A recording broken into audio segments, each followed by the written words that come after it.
Les agradezco por participar en esta charla técnica CCA con el título Aplicaciones del FRP en estructuras civiles. En esta oportunidad nos acompañan el doctor ingeniero Gustavo Palazzo, que es ingeniero en construcción de la Universidad Argentina, es magíster y doctor en ingeniería estructural y es integrante de la empresa Sólidos Ingenieros Consultores, como también es docente universitario. También nos acompaña su socio, que es el doctor ingeniero Marcelo Guzmán. También es ingeniero en construcción, tiene un doctorado en ingeniería estructural y es integrante también de la empresa Solidus, ingenieros y consultores, y también es docente universitario. Les agradezco su participación. Les agradezco, ingenieros, también a ustedes dos, ingeniero Gustavo y ingeniero Marcelo, que hayan aceptado participar con nosotros. Y por favor, continúen. Muchas gracias. Bueno, muchas gracias, Hans. Buenas noches para todos los que están participando.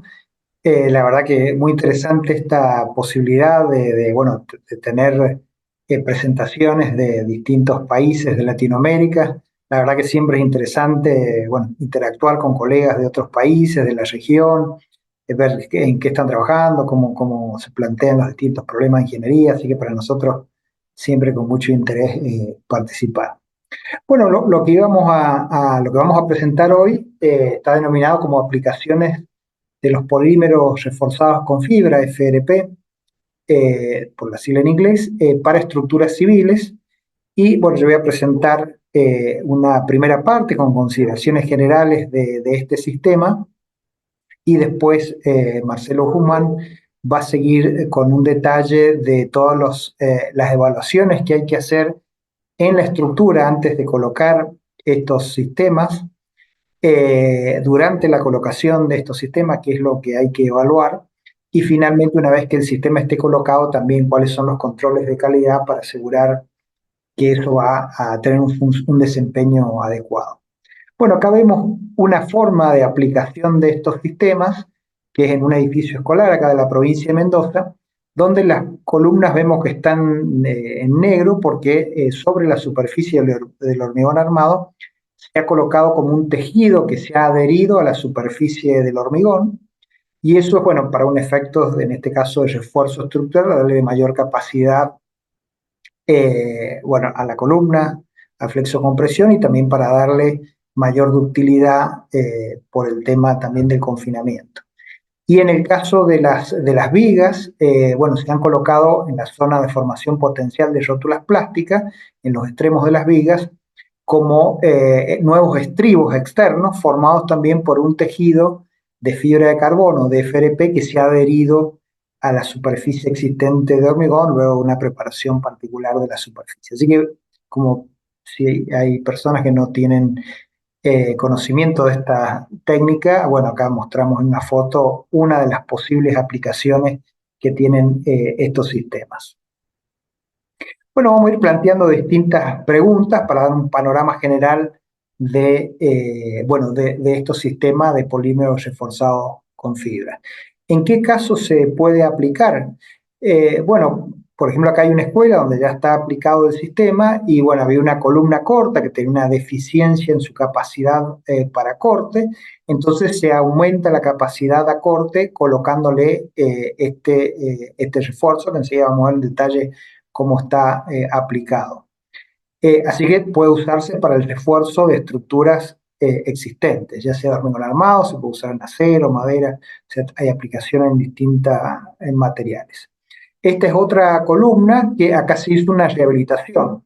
La columna no se aumentó la capacidad de la columna, sino que como había tenido una serie de fisuras, bueno, el sistema FRP permitió recuperar la capacidad que se había perdido, digamos, que se había reducido por estas patologías que tenía la columna originalmente. Así que se puede aplicar en refuerzo, se puede aplicar en rehabilitación de estructuras. Esto es otro caso, por ejemplo, construcciones de hormigón armado que están sometidos a ambientes químicos que pueden ser, bueno, que pueden afectar la armadura y provocar la corrosión, como vemos acá en algunos casos. Bueno, uno puede usar barras de FRP como si fueran barras de acero, pero entonces uno construye un elemento de hormigón armado con estas barras y, bueno, se evita, porque el material no es corrosivo, entonces en ambientes muy agresivos se puede evitar con este material que se degrade en la estructura.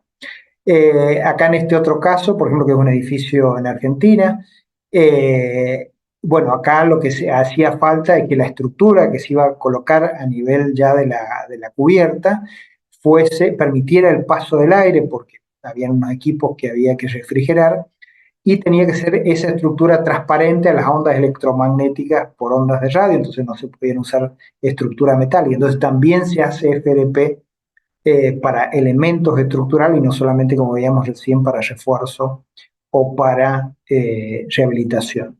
Siempre es interesante cuando tiene un problema que puede suponer que estos elementos, este sistema podría ser de aplicación, consultar a las oficinas técnicas. Las distintas empresas tienen un servicio de preventa y postventa muy interesante, que colaboran muchísimo, algunas hasta hacen ellos mismos el diseño y bueno, uno después lo puede contrastar, pero hay toda una cantidad de información importante para poder asesorarse en el problema particular que uno tiene.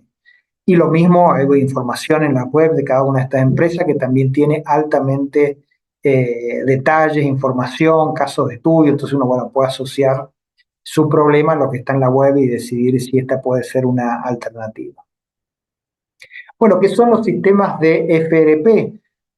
Podemos, así como en general, bueno, mencionar lo que está en esta guía de la Asociación del Instituto del Hormigón de Estados Unidos, que tiene toda una serie de documentos relativos a estos sistemas, en particular para estructuras de hormigón. Hay el Comité 440 es el que se encarga de esta temática, y en este, por ejemplo, que es el punto 2, bueno, están las definiciones de los sistemas como las que están acá sintetizadas.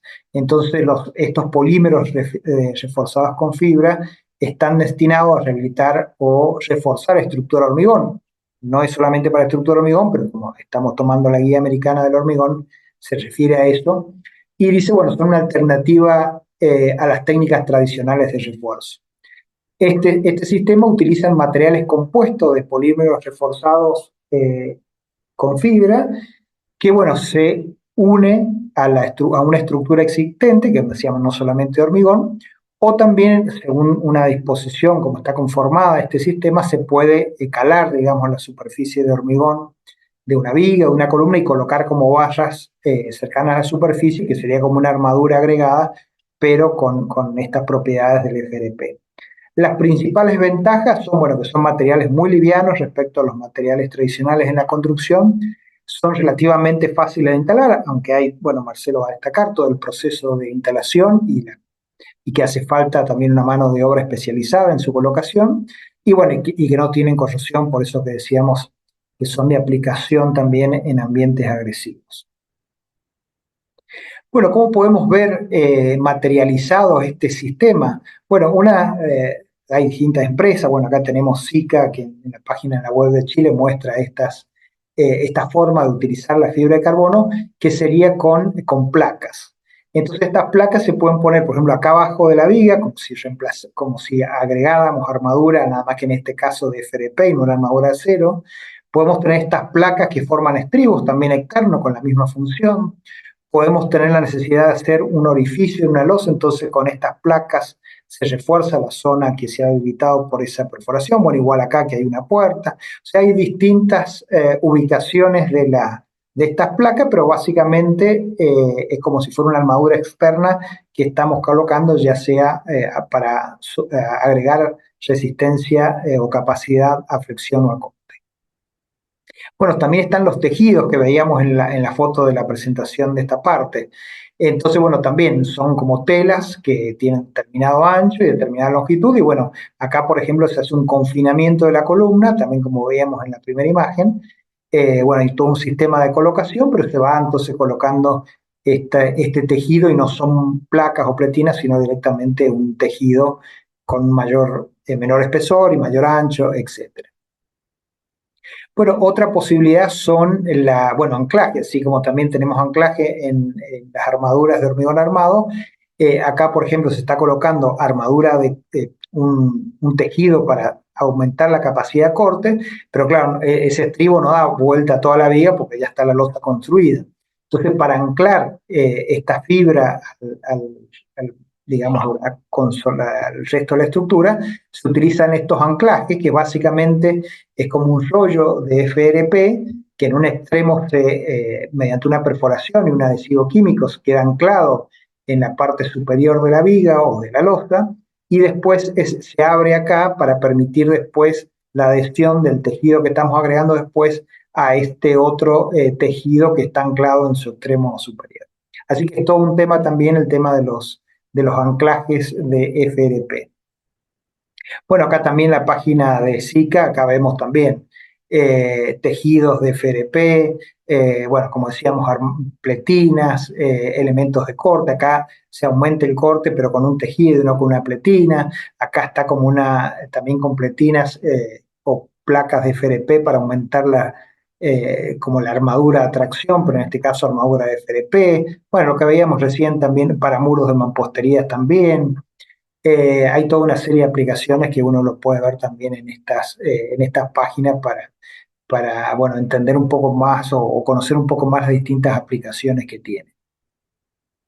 También para mampostería, los sistemas que veíamos recién usan adhesivos químicos. También se puede usar para mampostería, para bajar costos, materiales que son en base cementicia. Entonces hay una fibra que puede ser fibra de vidrio, fibra de carbono, como la que está acá, pero se coloca sobre una matriz cementicia. Entonces para eso, para mampostería también se usa. Bueno, hay sistemas especiales que para evitar el vuelco en muros de mampostería. O sea, hay toda una variedad de productos dentro de este sistema general de FRP. Hay, como decíamos, también las vallas de construcción que están hechas de FRP, entonces eso es para armar elementos estructurales de hormigón que van a estar en ambiente agresivo. Bueno, están estos sistemas. En Estados Unidos hay empresas que se dedican particularmente a fabricar solamente elementos de barras de FRP. Bueno, acá esa que veíamos recién en ese edificio en Argentina, que está hecho con perfiles de FRP, como vemos acá este reticulado, y además acá las correas tenían que tener un diseño particular, que era como una gota de agua, para favorecer la circulación del aire, que necesitaba que así sucediera en este ambiente. Y bueno, entonces también la construcción con FRP fue también más simple, y cumplía la condición también de que no interfirieran con las ondas de radio.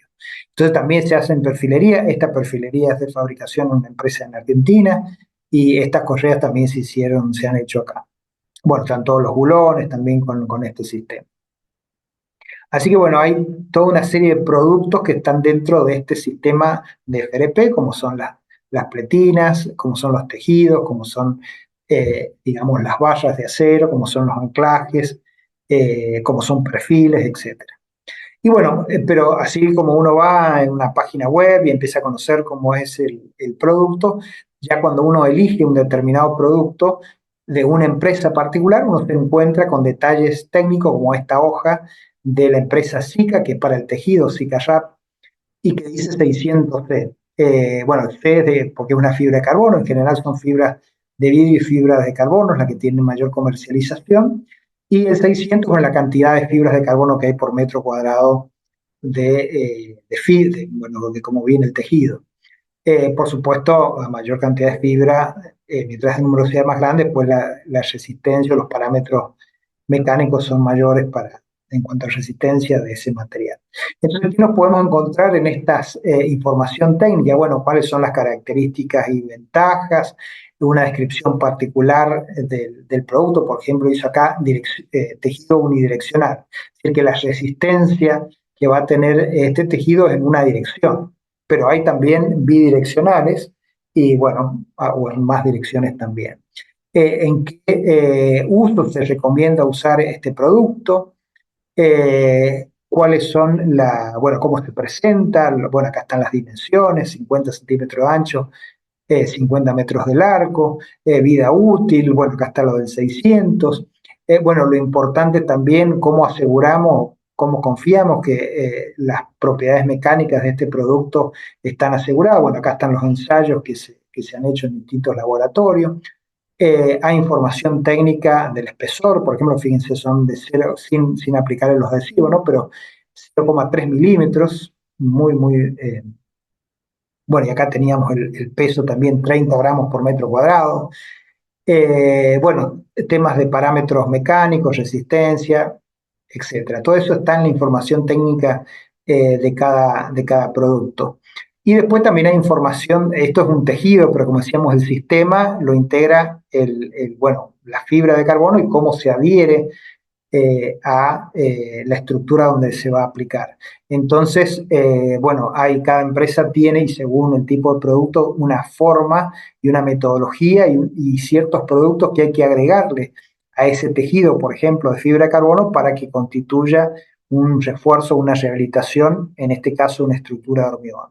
Entonces dice acá, bueno, este sistema del tejido de fibra de Zika debe colocarse primero sobre la estructura de hormigón, que tiene toda una preparación que después Marcelo comenta, una imprimación del hormigón con este producto, Cicadur 330, y las fibras tienen que estar impregnadas en el Cicadur 300. Entonces están los folletos particulares, por ejemplo, este que decíamos de imprimación, el Cicadur 330, es una resina epoxi de imprimación para estos refuerzos de tejido, y el Cicadur 300, una resina epoxídica, bueno, para la imprimación, para ahí también para colocar sobre la fibra. O sea que está en cada folleto, bueno, justamente cómo se conforma el sistema, todas sus características y después cómo debe aplicarse. Así que hay mucha información, más allá que uno la que consulta cuando son las primeras veces, hace una consulta específica al proveedor, a la empresa, para que, bueno, sume también su experiencia en cómo colocarlo, etcétera. Bueno, esto se sigue investigando, no son temas cerrados. Acá tenemos un congreso que se ha hecho justamente también promocionado por el ACI, un congreso internacional que se hizo ahora en marzo de este año, sobre estos sistemas. Entonces, bueno, se siguen estudiando materiales, el tema de normas que también se van modificando, cómo aumentar la resistencia en estructuras de hormigón.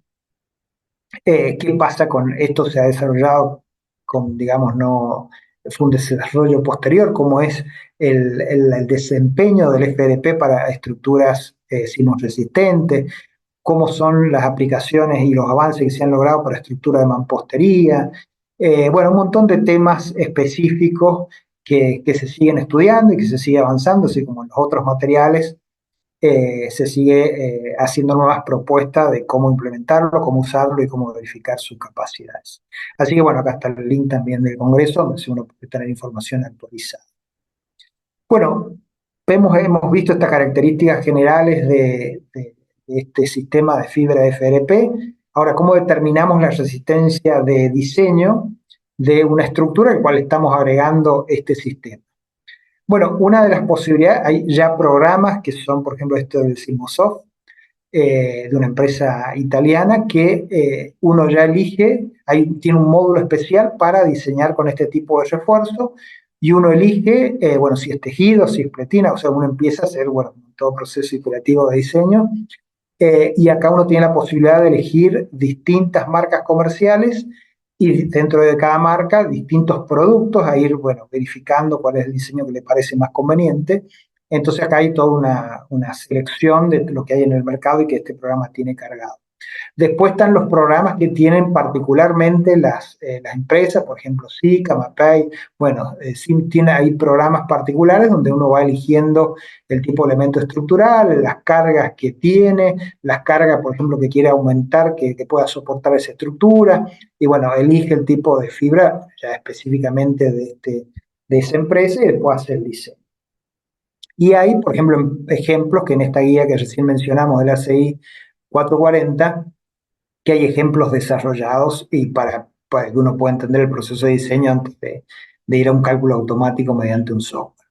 Pero bueno, a pesar de todos estos desarrollos y de todos estos programas que hay, fíjense, mencionamos el caso de un refuerzo que se hizo en 2021 para unos edificios de la Universidad de California, y ellos, bueno, exigieron que la empresa demostrara, la empresa proveedora de la fibra, que demostrara por ensayo la capacidad que dice que sus productos tienen, y que agregaba una estructura, la estructura iba a responder como estaba previsto. Así que, más allá de todo este desarrollo, en algunos casos, si son obras muy importante, que requieren ciertas condiciones particulares, es necesario, o el cliente puede exigir un ensayo particular de demostración de todo esto que en el software está asegurado o se dice que sí va a cumplir ciertos requerimientos.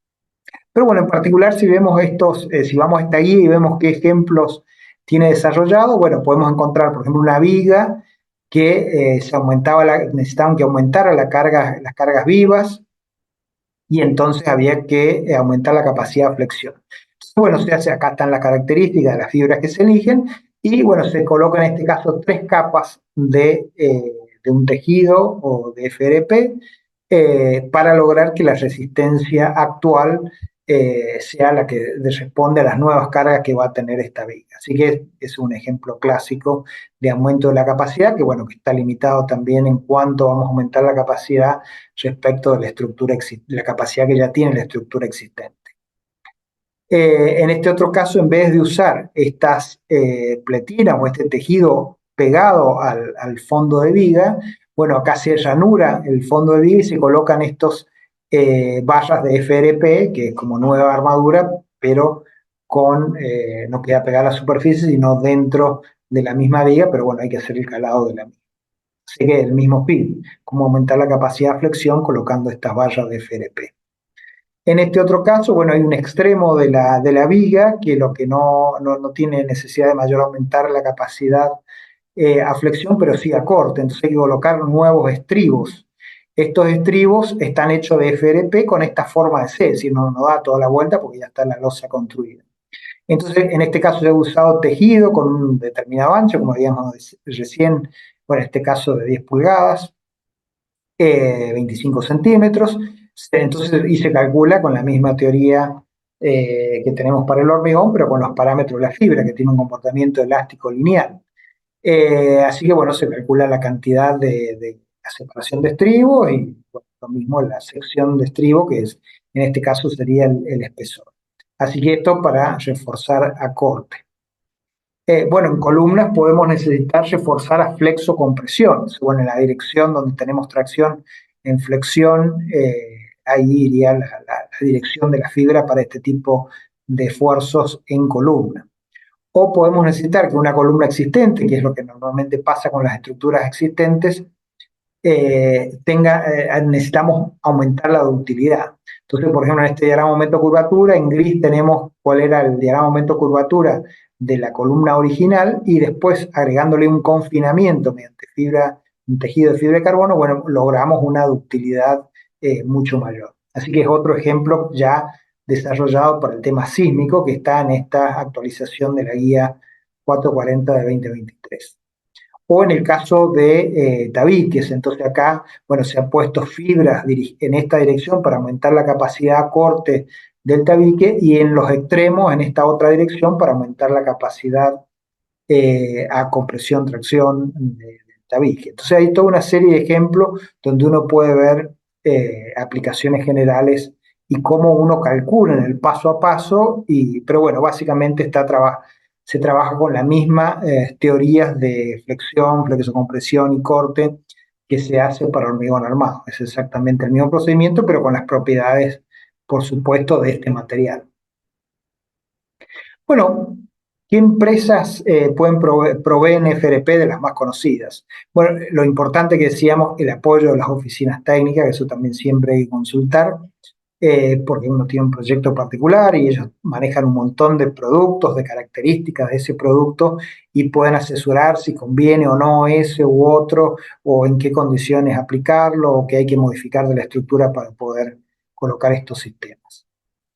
Bueno, de las internacionales ya mencionamos Sika, Mapei de Italia, Simpson de Estados Unidos, esto creo que es FIFI también de Estados Unidos. Es una gran cantidad de empresas que tienen muchísima información, videos, en la web hay un montón de casos de aplicación, entonces hay uno solamente entrando a las web puede ver todas las aplicaciones y el mundo que implica el desarrollo y la implementación de estos sistemas. Bueno, el tema de códigos. Nosotros en Argentina, claro, tenemos reglamentos que son para estructuras de hormigón, para estructuras de acero, mampostería, madera, aluminio, para la parte sísmica. pero no tenemos el tema de, por ejemplo, en Argentina, de estrategias de refuerzo, no está muy desarrollado, y entonces, bueno, hay que a código sustituto, que básicamente, como la mayoría de los reglamentos tienen orientación a la escuela americana, tomamos como normas sustitutas las normas americanas, y bueno, conocemos también el desarrollo que tiene, por ejemplo, el ACI. Entonces, bueno, alguna referencia tenemos de estos sistemas en el International Existing Building Code, que ya tiene su versión 2021, o todo lo que es la evaluación y refuerzo, específicamente la parte sísmica. Bueno, el IEBC toma de referencia este reglamento, que es de la Asociación de Ingenieros Estructurales de Estados Unidos. Ya tiene su versión 2023 y tiene toda una evaluación y también estrategias de refuerzo para hormigón, acero, de mampostería, fundaciones, madera, etc. Y entre las está considerado también este sistema de refuerzo. Después ya pasamos específicamente a lo que decíamos, el ACI, que tiene un código general que habla de todo lo que es la evaluación y rehabilitación o refuerzos de estructuras, pero específicamente de hormigón. Y bueno, es el ACI 562 que ya está en la versión 2021. Y bueno, acá están mencionados como estrategia de refuerzo los sistemas de FRP, entonces ahí uno va en particular a la línea de 440 que tiene un montón digamos, el 1, el 2 hasta el 10, de consideraciones hacia estos sistemas. El número 2 se refiere al diseño y construcción de bueno, los FRP que se colocan externamente sobre una superficie de hormigón. Es una guía, no tiene norma, pero bueno, esta sí que es un código de la CI, hace referencia a esta guía, así que le da esa preponderancia sobre otros documentos. Y bueno, ¿qué no podemos encontrar en esta de contenido, en esta guía de la CI para FRP, ya en su versión 2023? Bueno, esto de acá tomamos recién las definiciones generales, pero tiene un capítulo referido a cuáles son las características, los materiales que componen el FRP y qué propiedades deben tener, cómo es el traslado, el almacenamiento y el manejo de estos sistemas, cómo es todo lo que hace la instalación, bueno, de esto va a hablar Marcelo enseguida, cómo es la inspección de campo, los ensayos y la evaluación, cómo es el mantenimiento en el tiempo y si hay que hacer reparaciones porque hay parte del FRP que esté dañado. Y bueno, después viene todo lo que es la parte de diseño, que son los ejemplos que recién mostramos de la viga con aumento de capacidad, flexión, acorte, etc. Tiene un capítulo particular que se agregó en las últimas versiones del refuerzo sísmico con FRP, y bueno, después otros detalles de cómo hay que indicar en planos, dibujos, todo el tema de ensayo, que también va a hacer referencia a Marcelo. Entonces hay todo una completa información desde las características del material, a cómo se maneja hasta que llegue a obra, cómo se maneja en obra, cómo se hacen los estudios antes, durante y después de su colocación, mantenimiento y diseño. Toda información completa para este sistema. Hay otras que vienen para mampostería, otro que tiene que ver con el tema de resistencia al fuego, donde este sistema, digamos, tiene una debilidad porque a muy bajas, o sea, cuando las temperaturas crecen, la resistencia pierde su capacidad, entonces si hay riesgo de incendio, hay que tener un sistema de protección para este material. Bueno, todo eso contemplado. Hay una guía especial para armaduras de FRP, o sea que bueno, hay todo en este comité 440 está dedicado a todo lo que es FRP, y con cada uno de estos números, si uno entra a la CI, puede ver los distintos temas que son desarrollados con este nivel de detalle para que uno, bueno, lea específicamente lo que va a hacer. Bueno, casos de rehabilitación y refuerzo, ya para cerrar de lo que nosotros hemos estado participando, vamos a mencionar en general.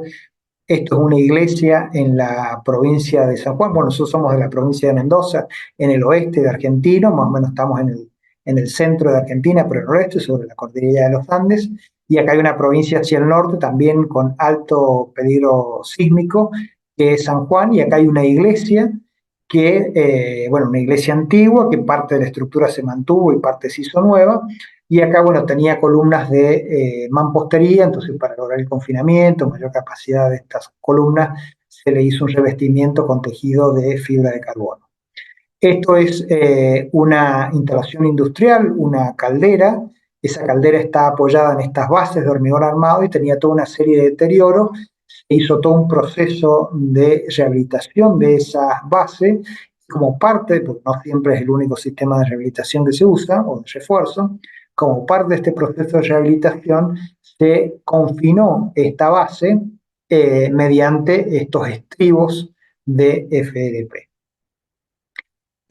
Acá tenemos una escuela también de la provincia de Mendoza, donde para darle mayor capacidad a estas columnas cortas, bueno, se colocaron como un confinamiento de FDP. Acá no se podía usar, dar la vuelta, entonces para que el confinamiento sea efectivo, se colocaron los anclajes a la altura, porque acá continuaba un muro, entonces se ancló a la columna de hormigón, esos que veíamos recién de anclaje y que después entonces se cubren con este tejido.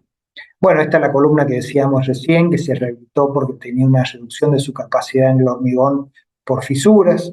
Esta, bueno, eran un cambio de destino, un edificio en Buenos Aires, entonces, bueno, hay que aumentar la capacidad de vigas y columnas. Bueno, acá se está preparando la superficie para después colocar el sistema de FRP. Esta es la escuela que veíamos en la primera fotografía de la provincia de Mendoza, en una zona de alta sismicidad, donde se confina, se logra el confinamiento del hormigón. Bueno, generalmente estas columnas lo que tienen es un déficit de estribo, porque son diseñados con reglamentos antiguos, entonces como que se le agrega estribo y se le da confinamiento y mayor ductilidad con el tejido pegado a la columna de hormigón. Y acá también la zona de extremo de viga, la zona de formación potencial de rótula, también se le da mayor capacidad a corte. Acá tenemos una estructura en una embajada acá en Buenos Aires, donde en una viga había que hacer perforaciones para pasar ductos. Bueno, se refuerza esa viga justamente por el debilitamiento que provoca los orificios o las perforaciones. Bueno, hay todo un sistema de reforzar las zonas de hormigón que están adyacentes a estas perforaciones que se han realizado. Pero bueno, y terminamos con esto como con un detalle de esta escuela, también en la provincia de Mendoza, de alta sismicidad, un edificio de la época del 70, claro, construido con los primeros reglamentos que habían en Argentina para la acción sísmica. Entonces, básicamente se hace todo un proceso de evaluación y después se determinan cuáles son las deficiencias. Y bueno, entonces algunas de estas deficiencias se salvaron con un sistema de FDP.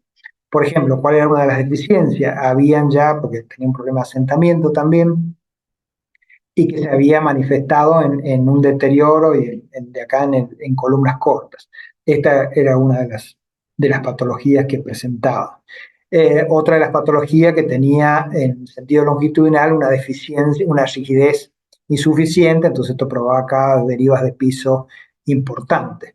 Por eso en este caso, bueno, se colocaron riostras metálicas, pero como estas riostras, bueno, no podían descargar en los nudos del pórtico, entonces, bueno, se colocaba un marco en el pórtico para hacer una transmisión no puntual, sino más lineal. Acá también en las fachadas, en el mismo plano estructural, pero este es el que da al patio de la escuela y este es el que da a la fachada, no se podía colocar las riostras metálicas acá, entonces, bueno, se pone por fuera y se hace la vinculación a la estructura existente. Pero bueno, las columnas antes de colocar este refuerzo de estructura metálica ya tenían su sistema de refuerzo justamente de FDP. Acá también la columna corta tiene su refuerzo y después se coloca la estructura metálica.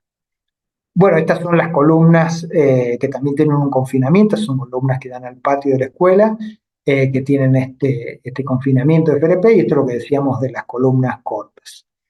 Bueno, esto cómo se reforzó la columna corta, para reforzar esta vinculación de la columna corta con el resto de la columna que está dentro de un muro de mampostería, se colocaban estas X de FRP y después se colocaba esta C, previamente los anclajes, esta C que bueno, le daba mayor capacidad.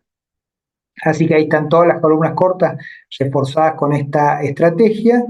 Y acá vemos otra ventaja de estos sistemas que, bueno, especialmente en escuelas, donde hay que tratar de la mayor parte de las intervenciones que se hacen es no interrumpir el servicio escolar, sino la escuela se tiene que trasladar a otro lado con los problemas de costos, etcétera, que tiene esto. Entonces, bueno, acá se trabajaba columna por columna en días distintos, pero impidiendo el acceso a ese sector de trabajo, pero el resto de la escuela tenía su funcionamiento. Es decir, que parte del sistema de refuerzo se puede hacer con la gente ocupando el edificio. Hay otra parte que no, que ya después la menciona Marcelo, pero hay esa otra parte que no se puede hacer con gente, bueno, o se ocupa los fines de semana o la época de vacaciones, entonces aquellas partes del trabajo que requieren, bueno, o que son un poco más, hay un polo que puede afectar a la gente o tiene mayor, bueno, complicación en la construcción, se deja para otro momento. Así que, bueno, esto es como era la etapa de refuerzo y esto después se coloca un revestimiento, acá no tiene protección para el fuego, se le coloca, bueno, a través del pegamento, una arena y después se continúa el revestimiento normal. Entonces, lo que decíamos, no tiene un efecto arquitectónico porque están bajo el espesor que después nada, no te observa dónde está el refuerzo. Así que, bueno, eso es la ventaja que también tiene desde el punto de vista arquitectónico, el impacto del refuerzo no es importante. Así que acá tenemos la estructura original del refuerzo y esto ya donde tiene, bueno, todas las columnas también no se observa la fibra de carbono, sí quisieron destacar, bueno, la gente de dirección de escuela, el refuerzo que había tenido en cuanto a la estructura mental. Así que bueno, esto es un caso como para mostrar también cómo interactúa también este tipo de estrategia con otras estrategias de refuerzo por otras deficiencias o patologías que tenga la construcción, porque bueno, siempre hay un problema global y hay que ver en cada parte con qué estrategia se puede abordar. Así que bueno, de esta primera parte terminamos acá con estas consideraciones generales del sistema y ahora entonces continúa Marcelo Guzmán con todo un detalle de estas evaluaciones que hay que hacer para ver si se puede colocar este sistema, si lo vamos a colocar, que hay que evaluar, después cuando se está colocando el sistema también, qué ensayos hay que hacer y estudios y finalmente cuando está terminado, cómo aseguramos que la calidad del FRP es la que, bueno, hemos previsto en el diseño. Así que, bueno, de mi parte, muchas gracias y continúa Marcelo. ¿Se me escucha bien, cierto? Sí, escucho perfecto. Bueno, buenas noches a todos y bueno, nuevamente Hans, el agradecimiento por la deferencia en habernos invitado a participar de este evento. Así que bueno, Muchas gracias. voy a compartir pantalla. Eh, Como bien dijo Gustavo, en esta segunda parte voy a abordar, diríamos, la fase ejecutiva del refuerzo FIRP, es decir, los controles que tenemos que tener presentes a la hora de la materialización del refuerzo o rehabilitación estructural. Y en ese sentido, bueno, hablaremos de esos controles necesarios a efectos de garantizar el desempeño que esperamos del refuerzo.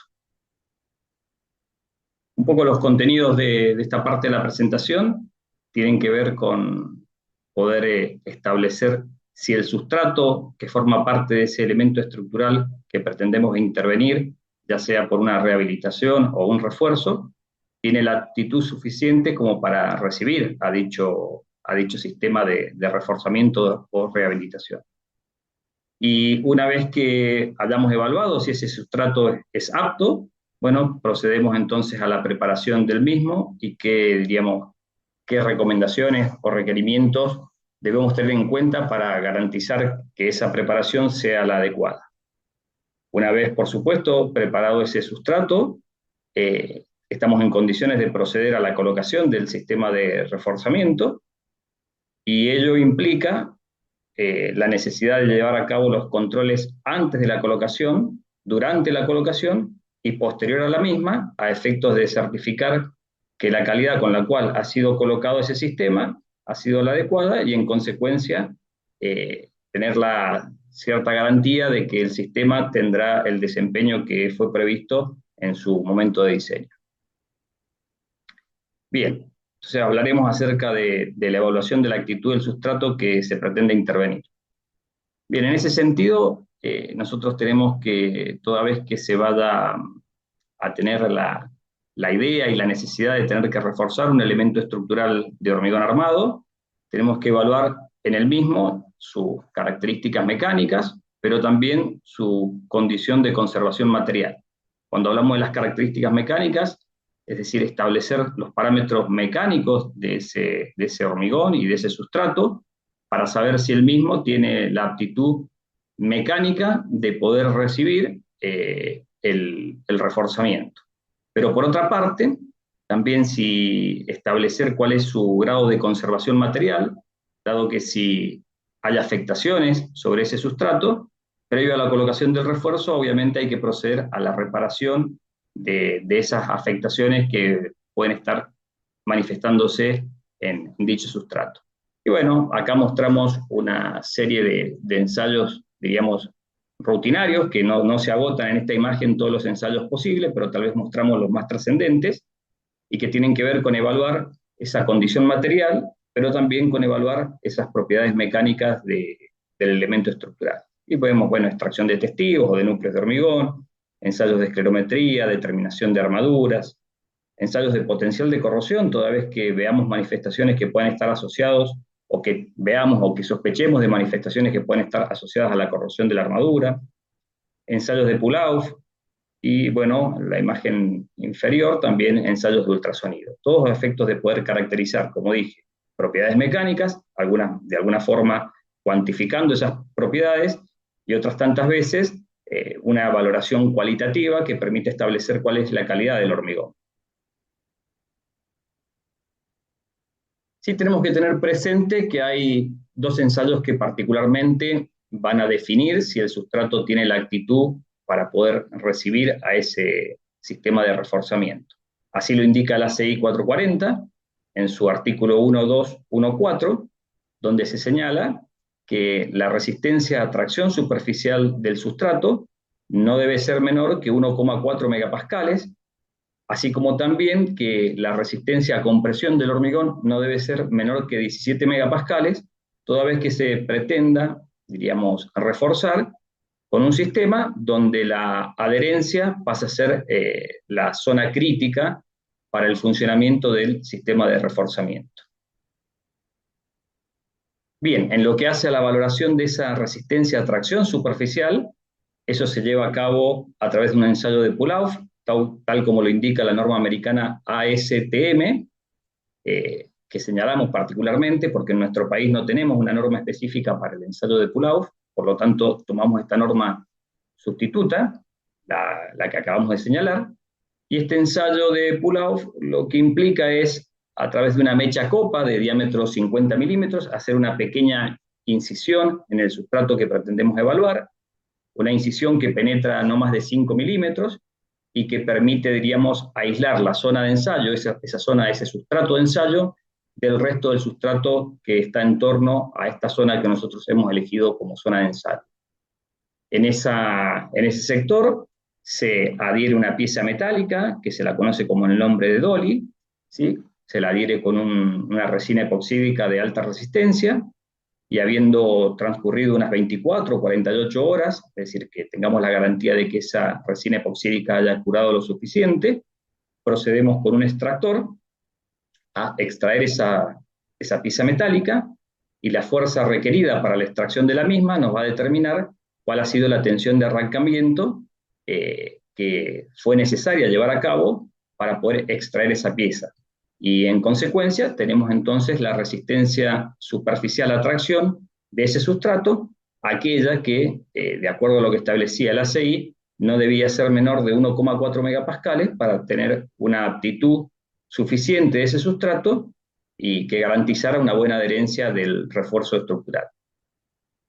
Y por otra parte, también como habíamos dicho, la necesidad en algunos sectores, de extraer testigos o núcleos de hormigón para ser evaluados a compresión, y en la valoración de esa resistencia a compresión, tener la certeza de que la misma no fuese inferior a los 17 megapascales, porque si no también esto era condicionante para no poder aplicar el sistema de refuerzo cuando la tensión crítica era lo que dominaba el diseño del sistema estructural, del sistema de refuerzo. Entonces acá hemos mostrado en definitiva los dos ensayos mecánicos determinantes para saber si el sustrato tiene la aptitud para recibir el sistema de refuerzo. Es decir, que la resistencia atracción superficial medida a través del ensayo de Pulauf no fuese inferior a 1,4 megapascales y que la resistencia a compresión de núcleos de hormigón extraídos no fuese inferior a los 17 megapascales. Los dos condicionantes como para establecer, como dije anteriormente, si ese sustrato tiene o no la aptitud para recibir el refuerzo o el sistema de reforzamiento. Bueno, cuando nosotros, o cuando se está frente a la presencia de una estructura, donde se tiene la intención de rehabilitarla o reforzarla con este sistema estructural, uno obviamente lleva a cabo esta serie de ensayos y establece un reporte donde va, diríamos, a señalar si luego de los ensayos esta estructura es capaz de recibir como una estrategia de refuerzo el sistema de FIRPI. En este caso nosotros mostramos un reporte de un edificio escolar, donde a partir de los ensayos que se hizo, tanto de resistencia a la tracción superficial, ensayos de Pulauf, como de resistencia a compresión en núcleos de hormigón que fueron extraídos, bueno, a partir de los resultados interpretados, se pudo establecer que en este caso particular, los elementos estructurales y sus sustratos tenían la aptitud para poder recibir el sistema de reforzamiento si era esa la estrategia que se iba a utilizar para rehabilitar la estructura. Pero también han habido casos en los cuales nos ha tocado intervenir, como ha sido en este edificio en particular, donde inicialmente se tenía la intención de reforzar uno de sus niveles con el sistema fibra de carbono, y bueno, en la valoración que se hizo y en el reporte en consecuencia que se emitió a partir de los resultados interpretados, se estableció que esos sustratos no tenían, en este caso particular, la aptitud suficiente para recibir este sistema de reforzamiento. Entonces lo que queremos significar es que no todas las veces, obviamente, los sustratos están preparados para recibir el sistema de refuerzo o de rehabilitación. En algunos casos sí, como lo mostramos, y en otros no, como el que estamos viendo en la presente filmina. Bien, una vez que ese sustrato que nosotros hemos evaluado, si presenta la aptitud para recibir el sistema de refuerzo, tenemos que proceder a la preparación del mismo, porque no siempre, o porque en algunas situaciones, se deben requerir la preparación conveniente del mismo para poder llevar a cabo la aplicación del sistema de refuerzo. Bien, ¿qué implica esa preparación del sustrato? Bueno, de manera sintética, es lo que señalamos en estas imágenes, es decir, tenemos que proceder a quitar todo el material hormigón que pueda estar suelto. Generalmente esto sucede con el recubrimiento de las armaduras, y eso puede estar en un gran porcentaje de los casos asociados a algún mecanismo de corrosión al cual puede estar, o un proceso de corrosión al cual puede estar sujeto las armaduras, es decir, los productos de corrosión aumentan su volumen y eso hace que generen esfuerzos de tracción en ese hormigón de recubrimiento que no son capaces de ser resistidos por el mismo, manifestándose inicialmente por fisuras y posteriormente por el desprendimiento del hormigón de recubrimiento, así como también la delaminación del mismo. Entonces, frente a estas situaciones, tenemos que proceder a retirar ese hormigón que se encuentra flojo, este hormigón de recubrimiento suelto, se lo retira, se procede a la reparación a la intervención de esa armadura, si es que está con algún proceso corrosivo, la limpieza, un inhibidor de corrosión, para posteriormente colocar un puente de adherencia y luego el mortero de reparación. También en otros casos, cuando uno tiene la necesidad de reforzar una estructura es porque ya presenta la misma manifestación, muchas veces porque se han excedido sus niveles de resistencia o deformación, y estas manifestaciones o estas situaciones que dan lugar a la necesidad de reforzar han producido manifestaciones tales como fisuras en los elementos estructurales. Entonces, dependiendo del espesor de la fisura, se requiere, en muchos de los casos, proceder a la inyección de las mismas para lograr nuevamente el monolitismo entre las secciones, pero también para evitar el ingreso de agentes agresivos a través de las mismas. Entonces hay que proceder a la inyección de esas fisuras.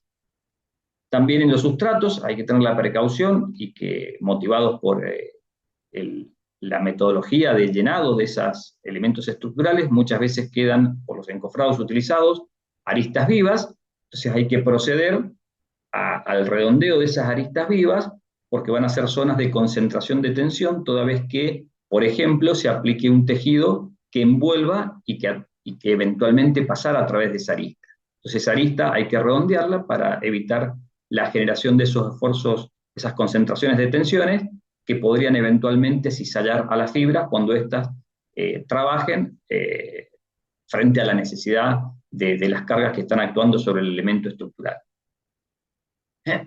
También sobre el sustrato hay que generar la limpieza del mismo, el retiro de los revestimientos y generar cierto mordiente para garantizar una mejor adherencia del sistema de refuerzo, y eso implica tener que desbastar suavemente la superficie, lo cual origina suciedad en la misma, la cual debe ser retirada ya sea con chorro de agua o chorro de aire.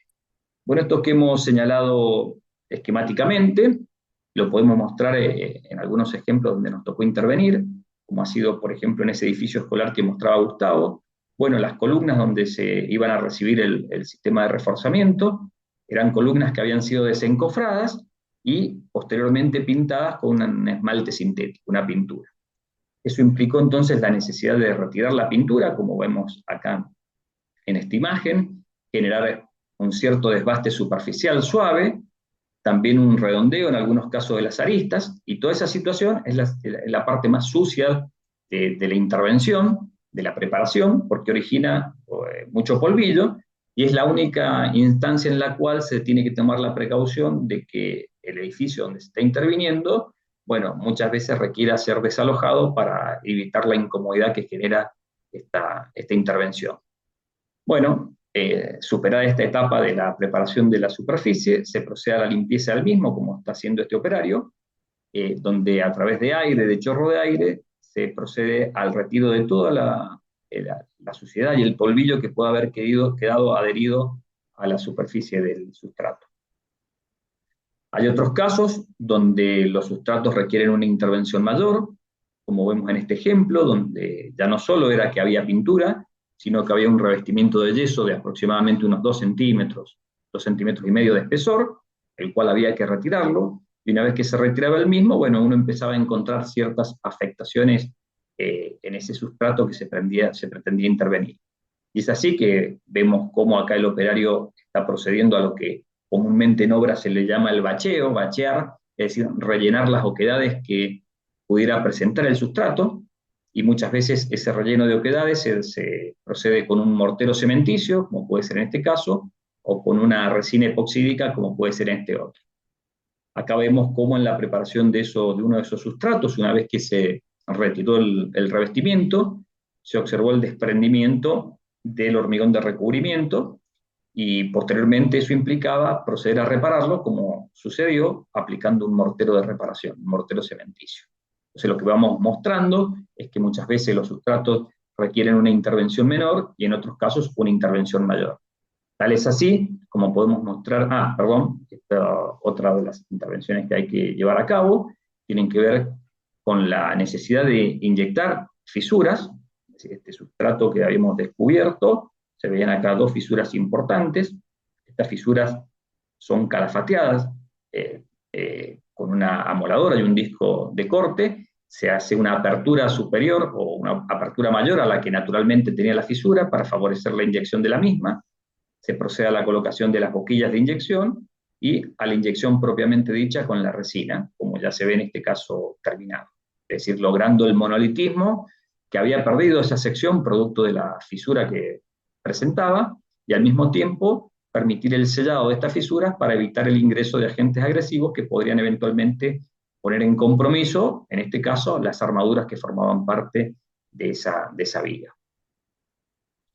Lo que decía anteriormente era que muchas veces la intervención de los sustratos requieren intervenciones menores y otras tantas mayores, y bueno, estas tantas mayores pueden ser como el caso que estamos mostrando, que eran una serie de columnas cortas que habían que preparar para aplicar el sistema de reforzamiento, y particularmente una de ellas tenía fisuras importantes y un hormigón, al menos a la vista de recubrimiento, que estaba fácilmente desprendible.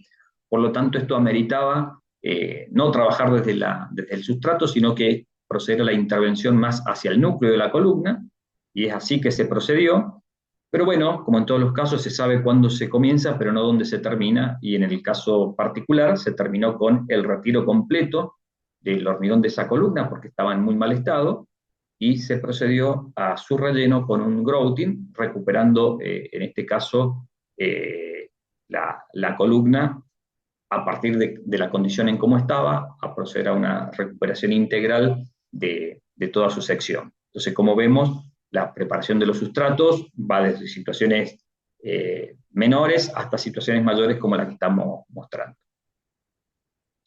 Bien, habiéndose preparado ya el sustrato convenientemente, estamos en condiciones ya de proceder a la colocación del sistema de reforzamiento, pero sin antes llevar a cabo los controles necesarios para la colocación del sistema de FILPI, es decir, todos los controles que tenemos que hacer previo a la colocación del sistema de reforzamiento. Bien, esos controles básicamente obedecen a controlar el material que vamos a recepcionar en obra y que va a formar parte del sistema de refuerzo, y empezar a cotejar la información disponible en la documentación de proyecto y cotejarla con la que estamos respecto al material que estamos recibiendo. Cuando hablamos de cotejar, decimos, bueno, si se trata de fibra de carbono, si se trata de fibra de vidrio, es decir, en primera instancia, controlar de qué material, cuál es el material que estamos recibiendo y si se corresponde con lo que fue señalado en la documentación de proyecto. Saber si se trata de fibra unidireccional o bidireccional, saber el gramaje de la fibra que fue establecido en los documentos de proyecto, a efectos de controlar con ese material que estamos recepcionando. Bueno, toda esa información se dispone en el paquete de embalaje de la fibra y también en el interior donde esta fibra viene enrollada. Entonces vemos acá particularmente para este proveedor, que es Mapei, donde se nos indica que es un tejido uniaxial de 600 gramos por metro cuadrado y con un ancho de fibra de 40 centímetros, porque es la forma que provee, en este caso particular, este rol, un ancho de 40 centímetros. Entonces vemos las características particulares del material y siempre cotejándolo con lo que establece la documentación de proyecto para ver si hay correspondencia con lo que fue previamente indicado y señalado en el diseño del sistema de refuerzo. También tenemos que controlar, bueno, aquellos productos, las resinas, que van a ser las que se van a encargar de permitir la adherencia al sistema de reforzamiento al sustrato. Y bueno, observar que tanto el primer como la resina epoxídica, la masilla, como el saturante, ¿sí?, tengan sus fechas no estén vencidas, y al mismo tiempo que controlar el embalaje, que no haya sido, digamos, tener un recipiente perfectamente cerrado, que no haya sido, diríamos, abierto previamente, y que eso puede ser señal de que puede haber sido adulterado en tal caso. Entonces, tener la garantía de la fecha de elaboración de estos productos, su fecha de vencimiento, y la certeza de que los productos no han sido manipulados previamente a la llegada a la obra. También los controles que se deben ejecutar previo a la colocación del reforzamiento, es todo lo que tiene que ver con el detallamiento, la preparación de los tejidos. En este caso los tejidos que tienen que ver con cortar, dar la geometría requerida en función de el área o la longitud del elemento que pretende ser reforzado. Es decir, tener previamente ya establecidos estos cortes necesarios que van a envolver al elemento estructural. Y la cantidad de cortes como para cubrir el área de reforzamiento, ya sea en una o dos capas o las capas que se requieran y que hayan sido establecidas en el proyecto. Al mismo tiempo, bueno, si se requiere la utilización de anclajes o corbatines, como así se lo llama en la jerga, proceder a la preparación de los mismos, controlar que el diámetro de los corbatines, la longitud de anclaje y el abanico que va a recibir a la fibra sean los apropiados y se ajusten a lo que fue señalado en el proyecto. Bien. También, como una tarea previa a la colocación, lo que estamos intentando es que no dejar ningún cabo suelto previo a la colocación de la fibra. Es como lo que está haciendo este operario, está llevando a cabo las perforaciones donde se van a colocar estos anclajes o corbatines. Entonces, todas estas perforaciones tienen que estar desarrolladas no solo en el diámetro que fue establecido, en la profundidad que fue establecida, sino que también en la separación entre ellas, de acuerdo siempre respetando la documentación de proyecto. Entonces se procede, previo a la colocación, a tener en condiciones estas perforaciones que van a recibir a los anclajes.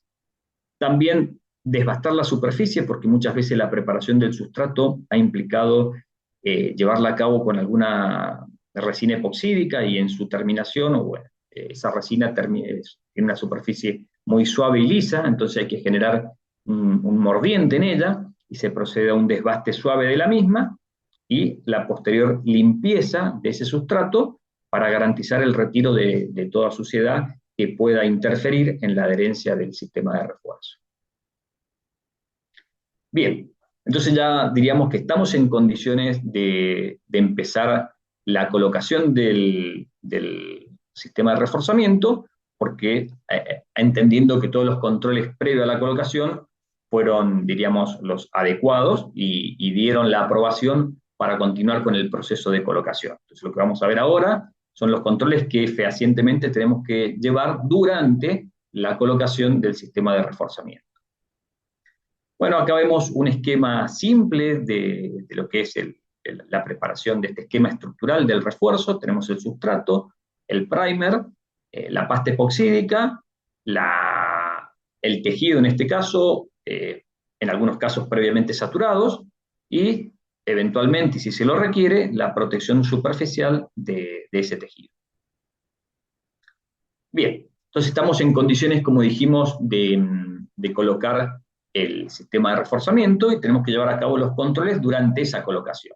Bueno, el primer control y el más básico, diríamos, es saber que estos anclajes estén perfectamente colocados, anclados, porque sobre ellos se va a colocar la fibra de reforzamiento, es decir, controlar los anclajes en aquellos sectores donde ello ha sido requerido. Previo también a la colocación de la fibra, pero ya en la instancia previa a esta colocación, tenemos que controlar la humedad del sustrato y la temperatura.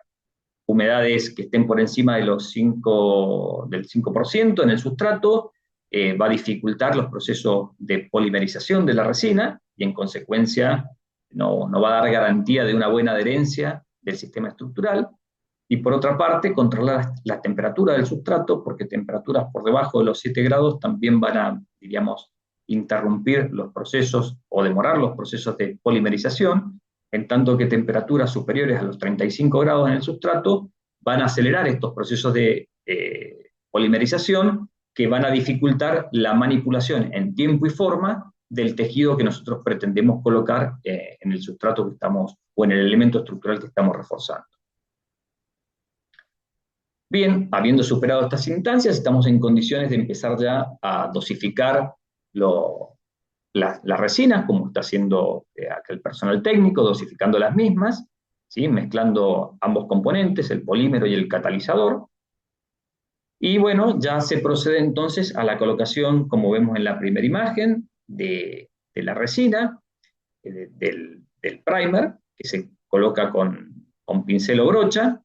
Seguidamente la pasta epoxídica, que se puede colocar con brocha o con llana, como lo vemos acá, y ya habiéndose preparado con las resinas el sustrato, se procede a la presaturación de la fibra, como en algunos casos se hace. Algunos proveedores indican que esto se puede hacer de forma seca, pero otros tantos indican que el tejido se debe presaturar, como es lo que están haciendo acá los operarios, presaturando con resina a la tela, al tejido que va a proceder a colocarse. Y bueno, como vemos, se procede a la colocación de este tejido presaturado, donde generalmente no hacen falta más que 2 operarios para llevar a cabo la manipulación y el manejo de este tejido a ser colocado, como vemos acá en la imagen. Bien, habiendo entonces colocado este sistema de reforzamiento, lo que queda para certificar la calidad del mismo son los controles posteriores a la colocación del sistema de refuerzo. Es decir, una vez colocado el sistema de refuerzo, quedan los controles por hacer sobre el mismo, que van a certificar o van a garantizar que la calidad de esa colocación ha sido la adecuada.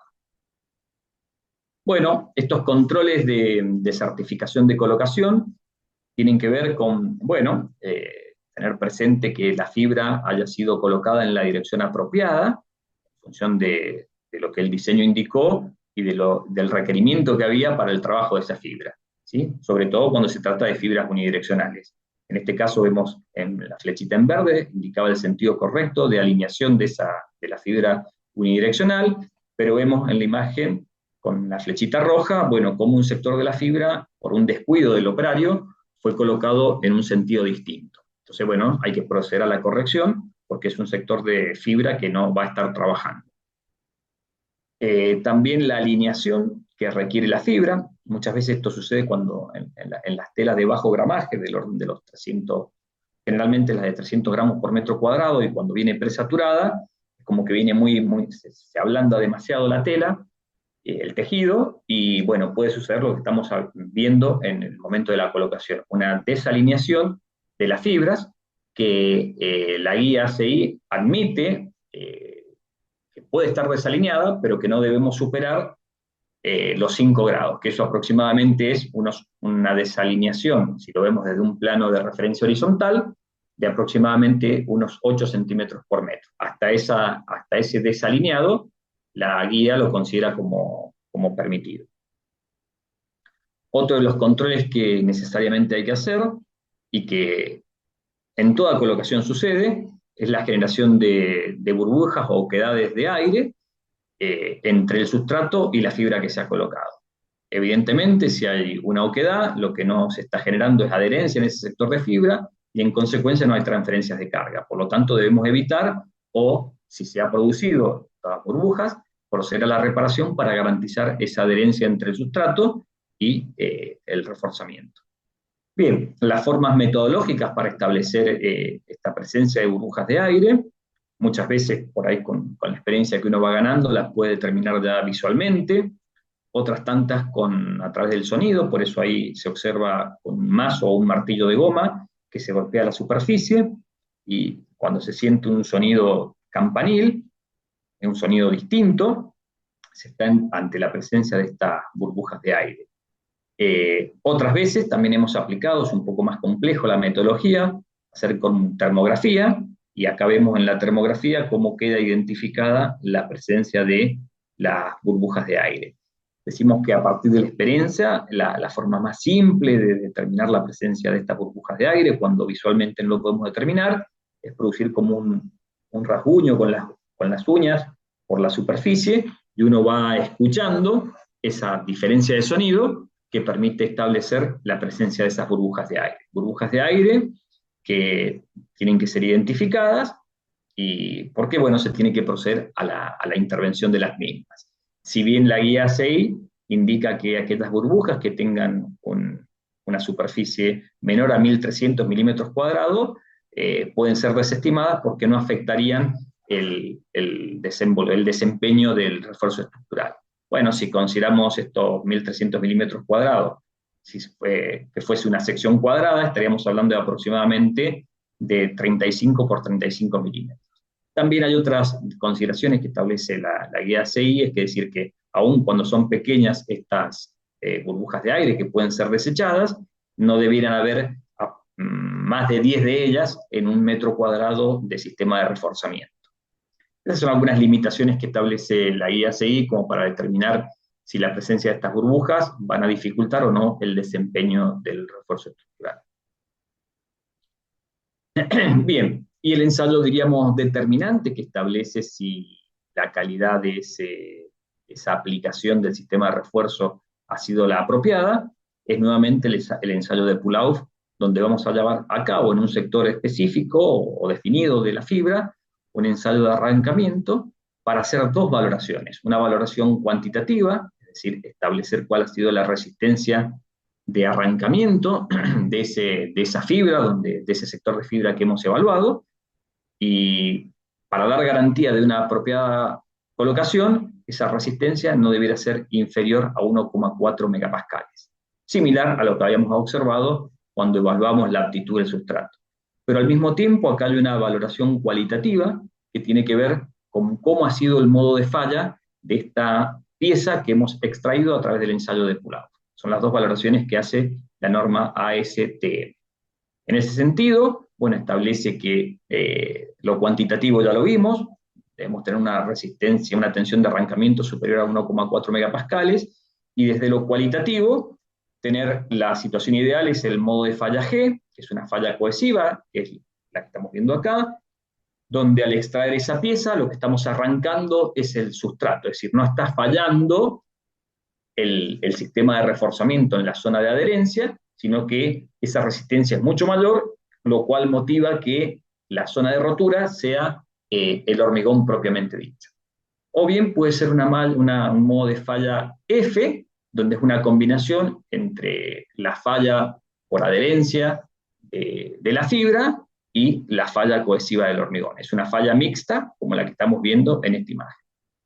Bueno, entonces uno procede a llevar a cabo las evaluaciones en los sectores definidos y a establecer un reporte que va, diríamos, ser determinante en cuanto a la calidad de la colocación de este sistema de reforzamiento en el caso particular que toque ser evaluado. Entonces acá vemos una parte del reporte y en dos sectores de ensayos distintos que se llevaron a cabo, donde se observó una falla tipo G, que era la falla esperada, y con cuantitativamente, con una resistencia o con una tensión de rotura al arrancamiento de 1,72 megapascales, es decir, superando el valor límite establecido por la guía. Y en el caso inferior tenemos una falla, si bien cuantitativamente el nivel de tensión fue aceptable, desde lo cualitativo el nivel de falla no fue el esperado porque tuvimos una falla tipo A, que fue lo que falló, fue el adhesivo que se utilizó para adherir la pieza metálica a la fibra para proceder posteriormente a hacer el ensayo. Entonces, ¿qué se hace en este caso? Bueno, se adopta un tiempo prudencial mayor para el curado del producto que se utilizó para adherir a la pieza metálica, o bien se toma la determinación de elegir un epoxídico de mayor resistencia para garantizar que no se produzca esta falla tipo A y volver a evaluar la zona en la búsqueda o en la espera de una falla tipo G o una falla tipo F. Bueno, acá vemos en este otro sector de ensayo una falla mixta, esta que estamos hablando, entre la falla del hormigón y la falla del el epoxídico que adherió la fibra al sustrato. Pero bueno, lo que queremos señalar también que una vez llevado a cabo el ensayo, se procede posteriormente a la reparación del sector ensayado. Bien, y ya por último, y que en algunos casos si así lo amerita, y ya también anticipó Gustavo en una de sus filminas, es la necesidad en algunos casos de proceder a colocar una protección superficial a la fibra, en este caso por razones estéticas. Bueno, entonces en ese sentido, acá lo que vemos es una columna aún no revestida, ¿sí? Pero sus otras columnas vecinas, ya con el revestimiento, en este caso un revestimiento plástico, una pintura plástica, que adherió perfectamente a la fibra y que ya debe llevar aproximadamente unos 6 años y ese revestimiento plástico está en perfectas condiciones. Acá vemos, bueno, una de las columnas donde se empezó a hacer una prueba con este revestimiento plástico, por eso vemos una cara revestida y una cara sin revestir. Esta fue la que dio inicio a la posibilidad de colocar este revestimiento plástico como protector arquitectónico de la fibra que se había colocado, del refuerzo que se había colocado. Bueno, esto un poco ha sido la presentación que diríamos, se ha sustentado un poco en la experiencia que nos ha permitido transitar la posibilidad de intervenir en estas obras que Gustavo anteriormente también señaló. Y bueno, a partir de esa experiencia hemos, diríamos, generado esta transferencia en la presente presentación. Así que bueno, esperamos que haya sido de su agrado. Así que bueno, desde ya, muchísimas gracias. Ingeniero Marcelo, a usted muchas gracias más bien por la excelente presentación que nos acaba de regalar y de brindar y le agradezco de verdad. Ha sido muy interesante. Acá tenemos varias consultas, ingeniero. Tenemos varias consultas.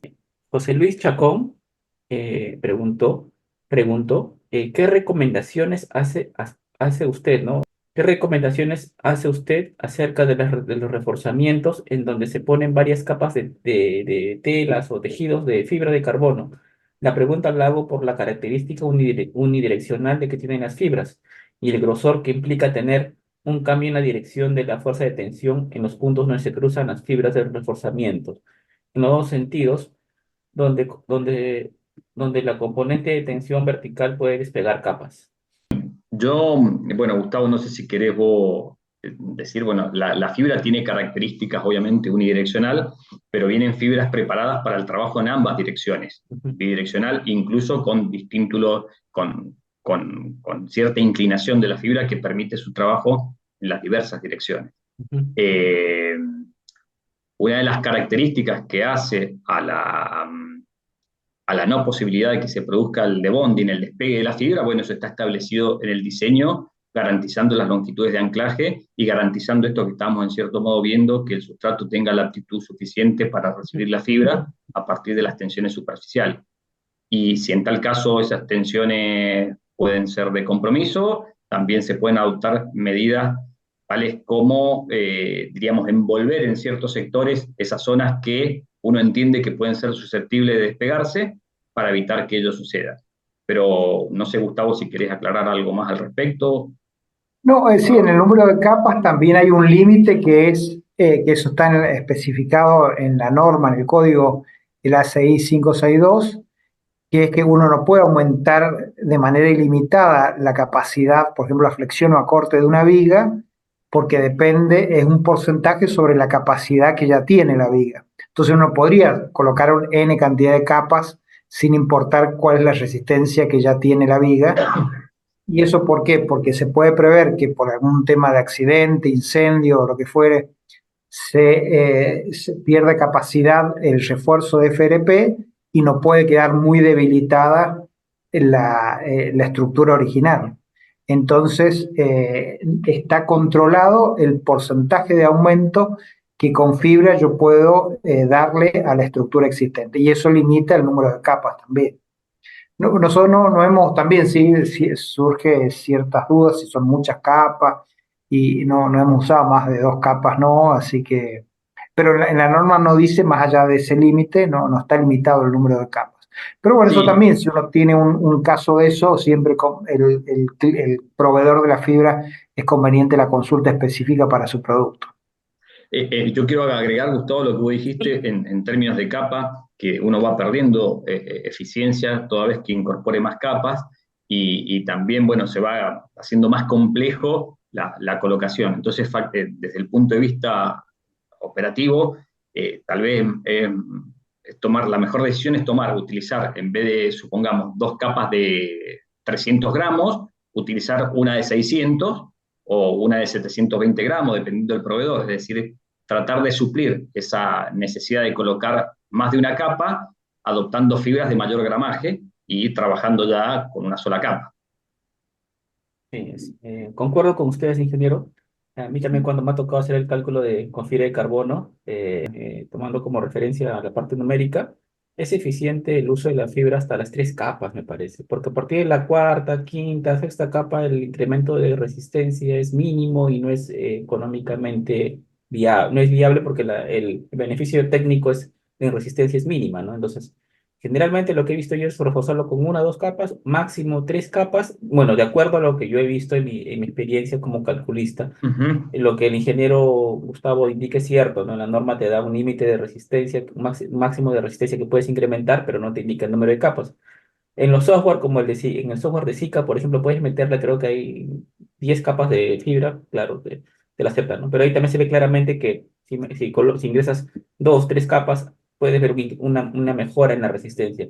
Pero si colocas cuatro, cinco, seis, siete capas, ya prácticamente la Claro. mejora en la resistencia numéricamente con las ecuaciones que te da el ACI 440 no son suficientes, ¿no? Y no perder de vista que toda vez que nosotros colocamos una capa de fibra y pretendemos colocar la siguiente, hay que preparar también el sustrato de esa fibra que quedó como primera capa, ¿sí? Ujú. Porque la resina deja una superficie lisa y suave y hay que generar un cierto mordiente. Entonces implica eso también preparar, desbastar suavemente, pero preparar al fin la capa que quedó a la espera de recibir la segunda. Por eso digo que siempre operativamente es más sencillo colocar una única capa, si se puede, de más gramaje que dos de menos gramaje. Claro, se pierde eficiencia y básicamente uno está gastando la misma cantidad en fibra, pero con menor eficiencia. Entonces, tampoco no es lo más conveniente. Bien, he visto que hay dos tipos de fibras, ¿no? Lo que son tipo platinas y los tipos tejidos, ¿no? Generalmente lo que se ha usado acá hemos visto en las columnas, en las vigas, el reforzamiento con los de tipo tejido, perdón, tipo tejido, pues, ¿no? Las que son las mantas, ¿no? Las para envolver todas las vigas, las columnas, los empalmes y todo eso, ¿no? ¿En qué circunstancias podríamos usar una fibra de carbono tipo platina, ¿no? En concreto. O sea, reforzamiento por flexión en vigas en la parte de abajo. O no. Claro, flexión en viga o en losas, y también hay unas que ya venden estribos en forma, la Ah, pletina en forma de U, entonces ya se va armando, bueno, y se pega solapado. Sí, sí, también se usa. ese reforzamiento en vigas, por ejemplo, cuando quieres incrementar la capacidad de flexión en el momento que le llaman negativo o superior, ¿cómo aseguras, si quiero incrementar la capacidad de flexión de la viga, no es colocarle solamente la fibra, ¿no? O sea, esa fibra tiene que tener un anclaje, y ese anclaje, ¿cómo lo garantizan ustedes en su experiencia? ¿Con los corbatines o con algún otro elemento? Bueno, eso también desde el diseño se establecen, bueno, Gustavo lo puede tener más presente, las longitudes requeridas de anclaje para evitar el despegue de la fibra. Y si no, muchas veces como estrategia, y no siempre se puede, es como citado yo anteriormente, si cabe la posibilidad de que haya un despegue, bueno, generar como un suncho a esa fibra, a esa pletina o a esa fibra, colocándola, diríamos, abrazándola para evitar el levantamiento de la misma. Eh, si no, bueno, Gustavo hasta puede comentar de las experiencias de este investigador en Rosario, donde las anclaba con bulones en los extremos, un anclaje mecánico, Ah, donde sospechaba que la fibra podía despegarse. Sí, sino también colocar estribos en los extremos de la pletina flexión para que ese estribo tome también evite el despegue. sí, no, no sé, yo no he podido encontrar una recomendación clara del ACI 440, ¿no? Porque lo que estamos mencionando son experiencias de varios Sí, investigadores o varios especialistas en el tema, ¿no? Acá en Perú, por ejemplo, he visto también yo o me han recomendado el proveedor de fibras de carbono que lo ancle con corbatines, ¿no? O sea, Ujú. venga la claro. fibra, envuelva un poco la columna y Sí, con corbatines lo ancle, ¿no? Que también es interesante, ¿no? Pero el sustento técnico, tampoco he podido claro. lograr, no hay un sustento técnico que pueda decirte, oye, está bien, y tampoco he podido encontrar, ¿no? Oye, la longitud del corbatín, No, no, nosotros lo que, quizás en el último 6, Gustavo, o algo habías comentado que por ahí ya había una metodología para el diseño, pero si no, previamente a eso, lo que se intuía es decir, bueno, si yo no puedo envolver completamente con la fibra y tengo que eso reemplazarlo con corbatines, bueno, que los corbatines fuesen un área equivalente o una superficie equivalente a aquella que no podía yo tener por no poder envolver con la fibra completamente.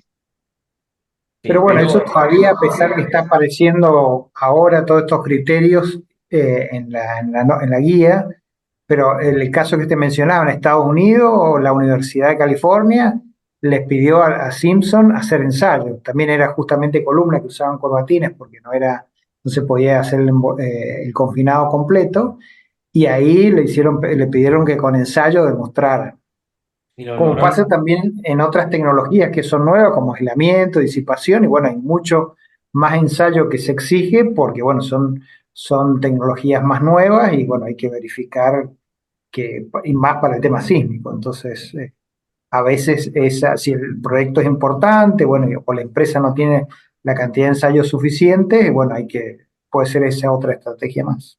Claro, si no se puede demostrar capaz teóricamente con un ensayo se podría demostrar la Claro. eficiencia y bueno, un ensayo en verdad es mejor, ¿no? Se podría demostrar Sí, la además la eficiencia. empresa cuando lo hacen, después ya le queda registrado y lo toman ese de referencia para que uno, bueno, en ese caso estamos, corbatín en columna, está por ejemplo ahí ensayado en el caso de la Universidad de California, en el caso de la empresa Simpson. La siguiente pregunta es del ingeniero José Luis Chacón. Dice, ahí bueno, se refiere a una diapositiva que usted mostró anteriormente en una iglesia. Dice que en esta iglesia él observó más o menos que había ciertos desalineamientos en la cara y la columna. No sé si fue una ilusión óptica, pero ¿qué recomendaciones? Él dice, no, la pregunta es, ¿qué recomendaciones hay si la superficie de pegado no es regular?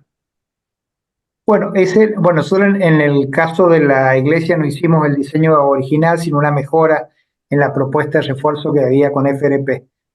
¿Se ve la imagen esta de esta ventana acá? Sí, sí, logro ver la imagen. Bueno, acá, por ejemplo, la superficie de la columna que queríamos rehabilitar con FRP tenía este ángulo. Entonces, acá había entonces, claro, si uno pega el FRP, aunque dé la vuelta a la columna, claro que un ángulo ante una tracción por efecto de la expansión lateral de la columna se podía despegar. Entonces allí lo que hicimos fue dejar plana con un grouting, dejar plana la superficie para evitar el quiebre de la fibra, que eso hay que tener cuidado, que no quede en quiebre, que ante una tracción la fibra se despegue por efecto, bueno, de la superficie inclinada. Entonces, para evitar eso, acá hicimos el relleno y evitamos ese quiebre. Así que en cada caso hay que ver de qué manera, sí, pero hay que tener cuidado, claro, de no cambiar la dirección de tal manera que ante la tracción de la fibra, bueno, por efecto de que se pone recta, se despegue del sustrato, entonces ya no funciona como refuerzo. Exacto. Ok, entonces hay que aplicarle un relleno si tenemos una superficie inestable. Claro, en ese caso aplicamos el relleno y después se hizo el confinamiento. Ok, perfecto. El ingeniero Miguel Ángel hace unas preguntas muy interesantes. Dice, aparte de las demás que también fueron muy buenas, dice, ¿estos reforzamientos con fibra de carbono se pueden modelar en los software que usted mostró, como el Seismos, como el software de Seismosoft, creo, o el Claro, software sí, de, o sea, si quiero analizarlo en un programa, por ejemplo, para un análisis no lineal o un análisis de un cálculo de resistencia, podría modelar esta fibra como elemento en el programa, incorporarlo en el claro. elemento. Yo lo que tenía más conocimiento, este programa inicia con el confinamiento de columnas mediante FRP. Ujú, Y entonces, bueno, es como el hormigón confinado. Hay una teoría desarrollada para un confinamiento producido por un material que, a diferencia del acero, tiene comportamiento elástico hasta rotura. ujú. Y bueno, entonces sobre ese modelo estaba incluido en el programa. Pero ahora eso estaba dentro del programa Seismosoft, el Sismostrack. Y después ahora sacaron un módulo particular que es para diseño de FRP en vigas y columnas. Pero la ventaja esta que tiene respecto a los programas que ofrecen las empresas es que uno puede elegir distintos tipos de fibra de distintas empresas. Entonces, bueno, ahí uno puede jugar más en el diseño con qué es lo que más le conviene para lo que quiere lograr. Pero sí se ha avanzado ya específicamente en esto, más allá que cada empresa tiene su programa específico, donde para los casos de viga, de columna, todos estos casos generales se puede simular.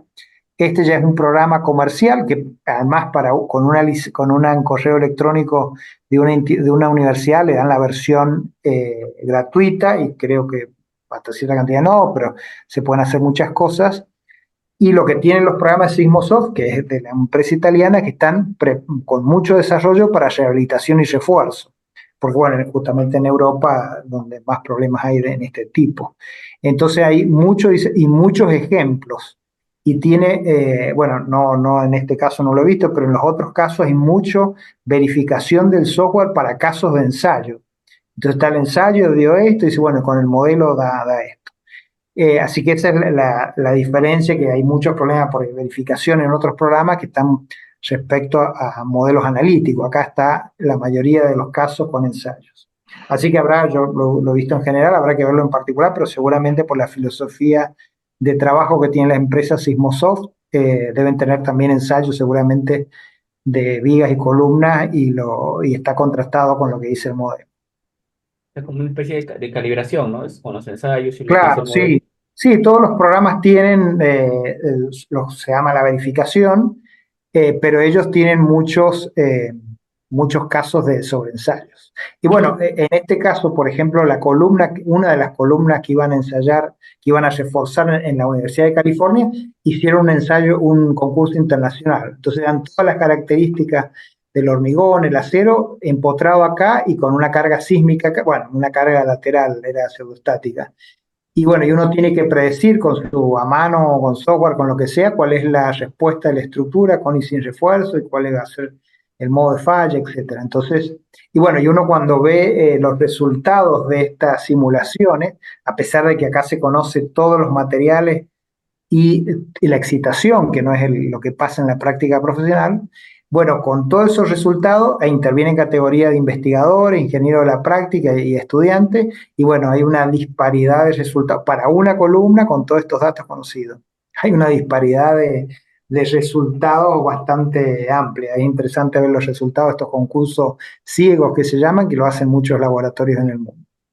Usted mencionó, ingeniero Marcelo, que de darse la falla del sustrato, como desprendimiento, cangrejeras, es una de sus fallas en el sustrato, se debería reparar la superficie con mortero o grouting.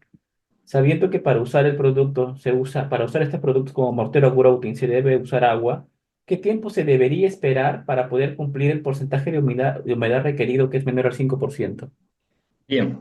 Y bueno, eso va a depender también de las condiciones medioambientales particulares donde esté sometido el elemento estructural y de la región. Hay regiones, la región donde nosotros vivimos, una región más de clima seco, pero hay regiones también de otras partes de nuestro país que son más húmedas. Entonces eso va a estar sujeto a ese equilibrio de humedades que pretendan, diríamos, establecerse entre el elemento y la zona. De todos modos, es muy buena la pregunta, pero no tendría una respuesta cierta porque va a estar sujeta a estos condicionantes. Pero de tratarse de un grouting, bueno, no tengo una precisión de tiempo, pero entendiendo unos 28, 30 días, quizás eso ya esté por cumplido. No obstante ello, se toman las mediciones pertinentes para controlar la humedad superficial de ese sustrato, que no afecte la polimerización en el momento que se tiene que dar de la resina. Pero establecer la certeza del tiempo, no podría yo establecérselo, no podría dar respuesta a esa pregunta. Pues sería, ingeniero, bien complicado reforzar y que nos encontremos con la circunstancia de que la superficie no es la adecuada, ¿no?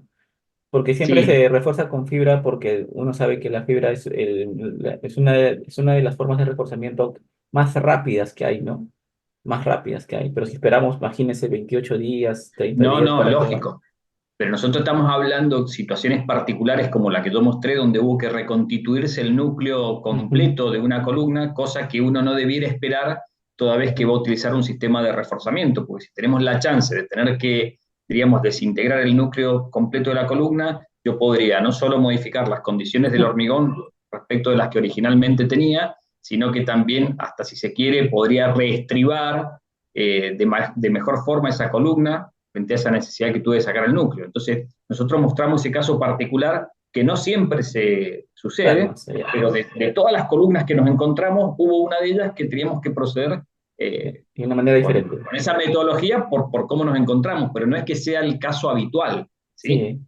Sí, eso es un infortunio encontrarse Claro, con un el elemento resto de así. los casos, salvo situaciones particulares, que haya un sector que se haya mojado por lluvia o que forme parte de un sector industrial que se están generando vapores, si no, bueno, vamos a encontrar que por la edad de ese hormigón ya no tenemos una humedad relativa que supere a ese 5% que se establece como garantía para para que se pueda dar la polimerización de la resina. Ingeniero. Ahora, el mismo ingeniero consulta respecto a los globos, a los globos que se forman en la resina, Sí, cuando colocamos el tejido, usualmente pueden darse en los bordes que se colocan en vigas como reforzamiento por flexión. En su experiencia, ¿habría una posible solución? Como ejemplo, inyectar resina en ese espacio vacío. sí, nosotros, bueno, la metodología ahí depende. Cuando son esos globos o esas oquedades son importantes en tamaño, lo que se hace es proceder al corte, al sector y volver a preparar el sustrato y volver a poner como si fuese un parche en ese sector, Ah, ok. en esas oquedades importantes que se pudieran dar. ¿Sí? Se corta el sector, se lo recupera el sustrato nuevamente y se le coloca como si fuese una nueva capa de fibra. ¿Sí? Cuando Ujú. esos globos o esas oquedades son pequeñas, nosotros hacemos como metodología una pequeña incisión en la fibra e inyectamos con una jeringa, inyectamos la resina para rellenar ese sector que está siendo ocupado por aire y generar entonces una adherencia con el sustrato. Entonces, dependiendo del tamaño de esa oquedad, de ese bolsa de aire, es que procedemos de una u otra forma. ¿Se podría utilizar fibras en estructuras que estén en contacto con el agua, obras marítimas, por ejemplo? No son afectadas obviamente, si están en obras marítimas hay que ver cómo se encuentra el sustrato. Seguramente ese sustrato tenga alguna degradación propia de los productos químicos, de los agentes químicos que presenta el agua.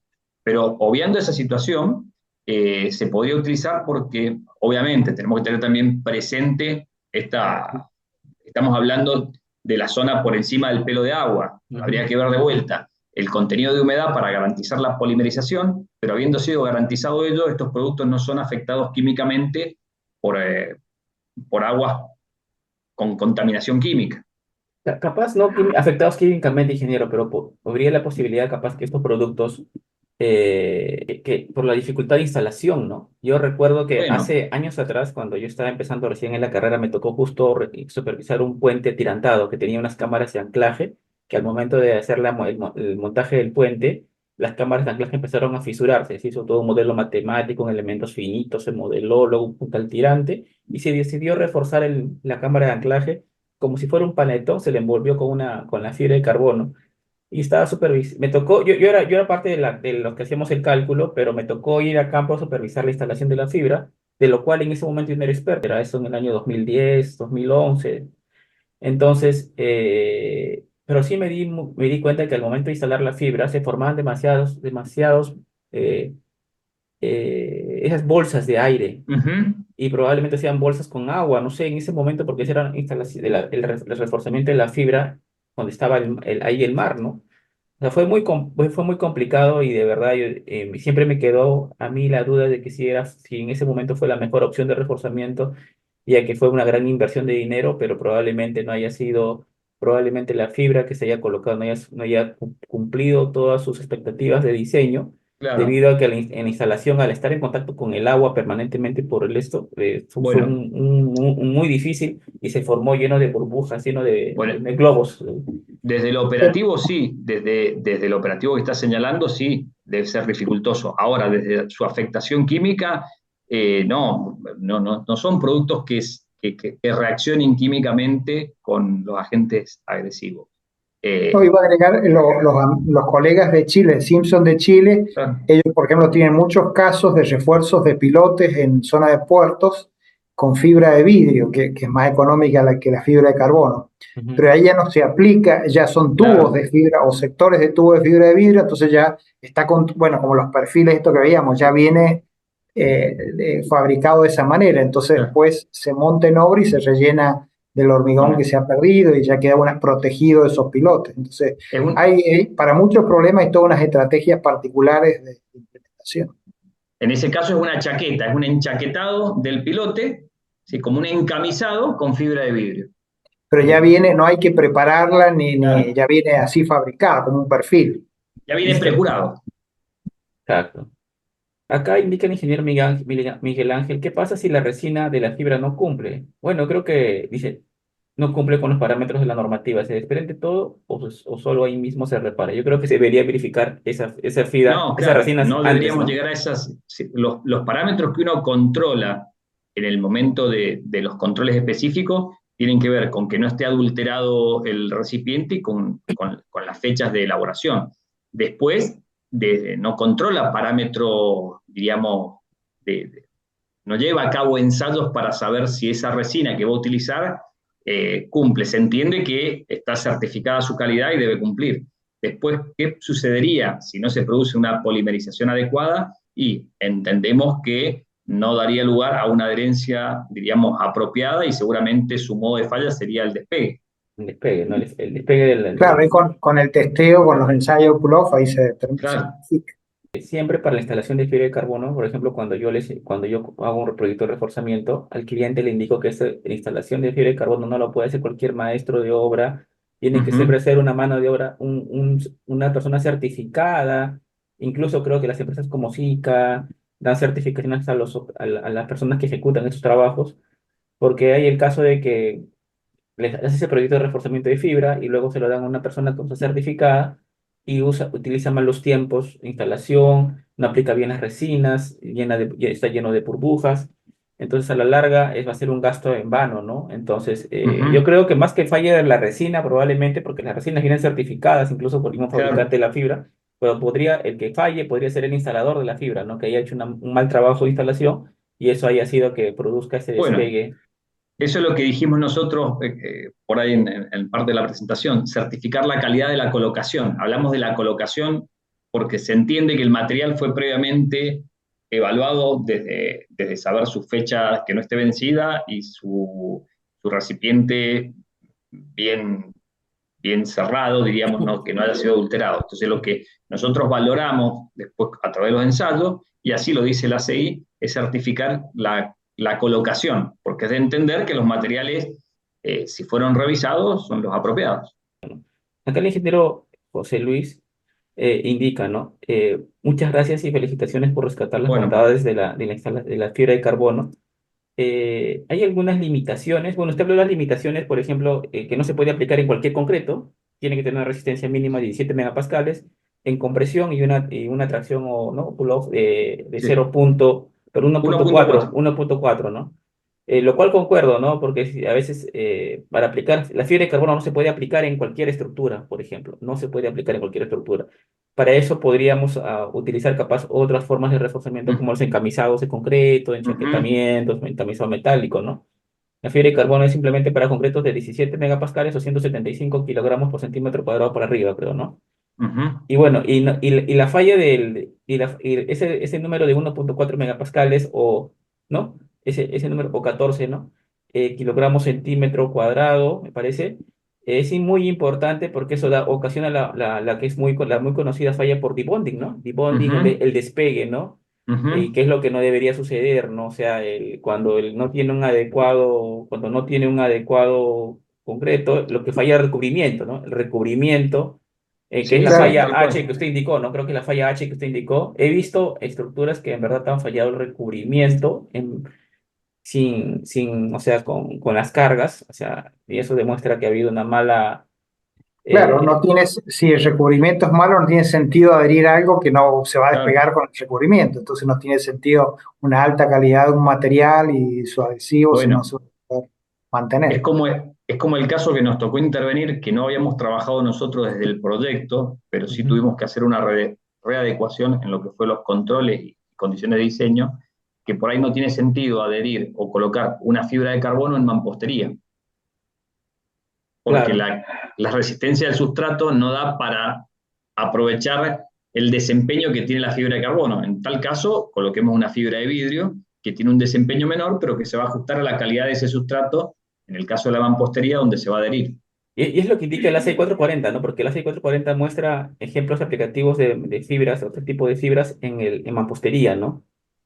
Me Claro. parece, ¿no? No. Sí, cuando es mampostería y más la mampostería que usamos acá en Latinoamérica, yo creo que lo mejor es ir a MAPEI y a la guía italiana, que tienen mucha experiencia en rehabilitación del tipo de mampostería que no tiene Estados Unidos. Entonces allí para mampostería yo creo que lo mejor es ir a MAPEI. Creo que tienen un Claro, libro, y ¿no? Que es un sí, sí, sí, tienen todo manual. un manual impresionante también tienen estas fibras para evitar el vuelco de mampostería, que son fibras de vidrio también, ya no con un adhesivo epoxi, sino también de base cementicias.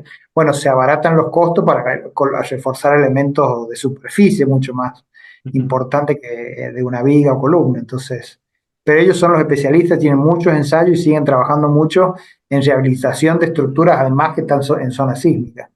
Vi que en una de las presentaciones había mostrado reforzamientos de columna corta, ¿no? Ujú, Tengo algunas consultas. ¿Por qué se decidió reforzar? Podía darse la solución de aislar los muros y dejar la columna y eliminar el efecto de ujú. columna corta. Y la otra consulta es, vi que en algunas columnas cortas reforzaron con X. Claro, seguramente porque ahí se da el efecto ¿no? de atracción diagonal, ¿no? Por cortante en la columna corta. Pero en algunas columnas cortas no le colocaron el X, o creo que estoy viendo mal, no sé. Sí, bueno, yo voy a responder alguna de ellas, nada más. Voy a dejar a Gustavo para las otras. Ujú. ¿Por qué diríamos, aislar la columna, no desconectar la columna del muro? Fue una de las preguntas.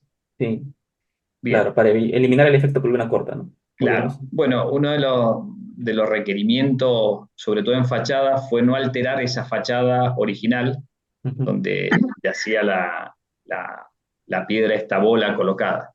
Entonces, intentar aislar iba un poco a modificar la fachada original que tenía el edificio. Entonces, fue una de las premisas que la intervención no modificara o que modificara en la menor medida posible el aspecto arquitectónico original. Ujú. Entonces, ese fue uno de los motivos de, de no aislar. Y bueno, dejo la otra respuesta para Gustavo. Habían dos columnas, unas que, me anticipo, eran suficientemente cortas como esta, y las otras que estaban ya hacia el interior no eran tan cortas. Ah, ok, era por el efecto de que se reducía, porque al final no eran columnas tan cortas como para Claro, que incrementen tanto la cortante, ¿no? Imagino que las las más de pequeñas, fachada tendrían 70 centímetros de desarrollo y estas que estamos viendo anteriormente deben haber tenido 1,40 m. Eran cortas, pero no tan cortas. ujú, claro, al Sí, final, nosotros hicimos estudios, bueno, también en la universidad hicimos estudios experimentales. Entonces, básicamente era un muro con columnas cortas y tenía tres columnas y entonces hicimos distintas estrategias o solamente con el confinamiento o con las X o bueno, o con, sí, no me acuerdo la tercera, pero esta fue la opción que para este tipo de columnas de las ventanas pequeñas que tienen muchas escuelas era la que tuvo la mejor respuesta. Entonces, por eso después en esta escuela aplicamos eso. Y la separación de los muros, bueno, tiene, en este caso tenía primero que había que trabajar en lo posible con la gente, con la escuela funcionando. Entonces, si cada muro tenía que sacar toda la fachada, separar la mampostería, hay que hacer una viga y columna para el vuelco de ese muro que se separa. Hay que ver cómo se logra un aislamiento térmico y acústico con ese hueco de separación. Entonces, bueno, tiene también una gran cantidad de inconvenientes técnicos que, bueno, esto era como más fácil, más rápido, la escuela podía seguir trabajando con este tipo de rehabilitación. exacto. Claro, con eso, esa columna evitamos que falle, ¿no? Y se sacrifica la fibra, pues probablemente en el caso de que ocurra un gran Sí, terremoto y Bueno, en el ensayo, cuando tenía la columna corta con estos refuerzos, volvía a fallar la mampostería, o sea, se transformaba otra vez en un muro de mampostería. Ah, ok, y, o sea, la falla se trasladaba a la mampostería y no fallaba la columna en sí, porque tenía una gran capacidad segura cortante y el sí, que obligaba al fallo era la pero mampostería. y sumado que en este caso particular no se le dio toda la responsabilidad a la fibra que se colocó en esas columnas cortas, sino que también en estos planos se colocaron estos refuerzos metálicos para disminuir, diríamos, la distorsión de piso. Ok. O sea, no Ah, se le asignó toda la responsabilidad del refuerzo a la fibra, sino que es se lo compartió con con con ese exoesqueleto, creo que le llaman, ¿no? Ese reforzamiento externo, ¿no? Con ese metálico. reforzamiento externo, ¿sí? Ok, ingeniero. A ver, como último, leí por ahí que uno de los ingenieros colocó, ¿no? Las desventajas de la fibra de carbono. Desde mi punto de vista, creo que una desventaja de la fibra de carbono es que la fibra de carbono, por ejemplo, es vulnerable a los impactos, ¿no? Colocarlo en una columna de un estacionamiento, no sé qué, tendríamos que protegerla bien a cierta altura, porque esta columna, esta fibra podría ser vulnerable a los impactos, porque ¿no? Al choques, impactos, podría romperse, no sé, astillarse, Sí, romperse el todo lo que tejido. sea, eso desde ya, choque, vandalismo, muchas veces si la fibra está expuesta, puede estar sujeta a vandalismo, venir a intentar cizallarla, cortarla con algún elemento punzante.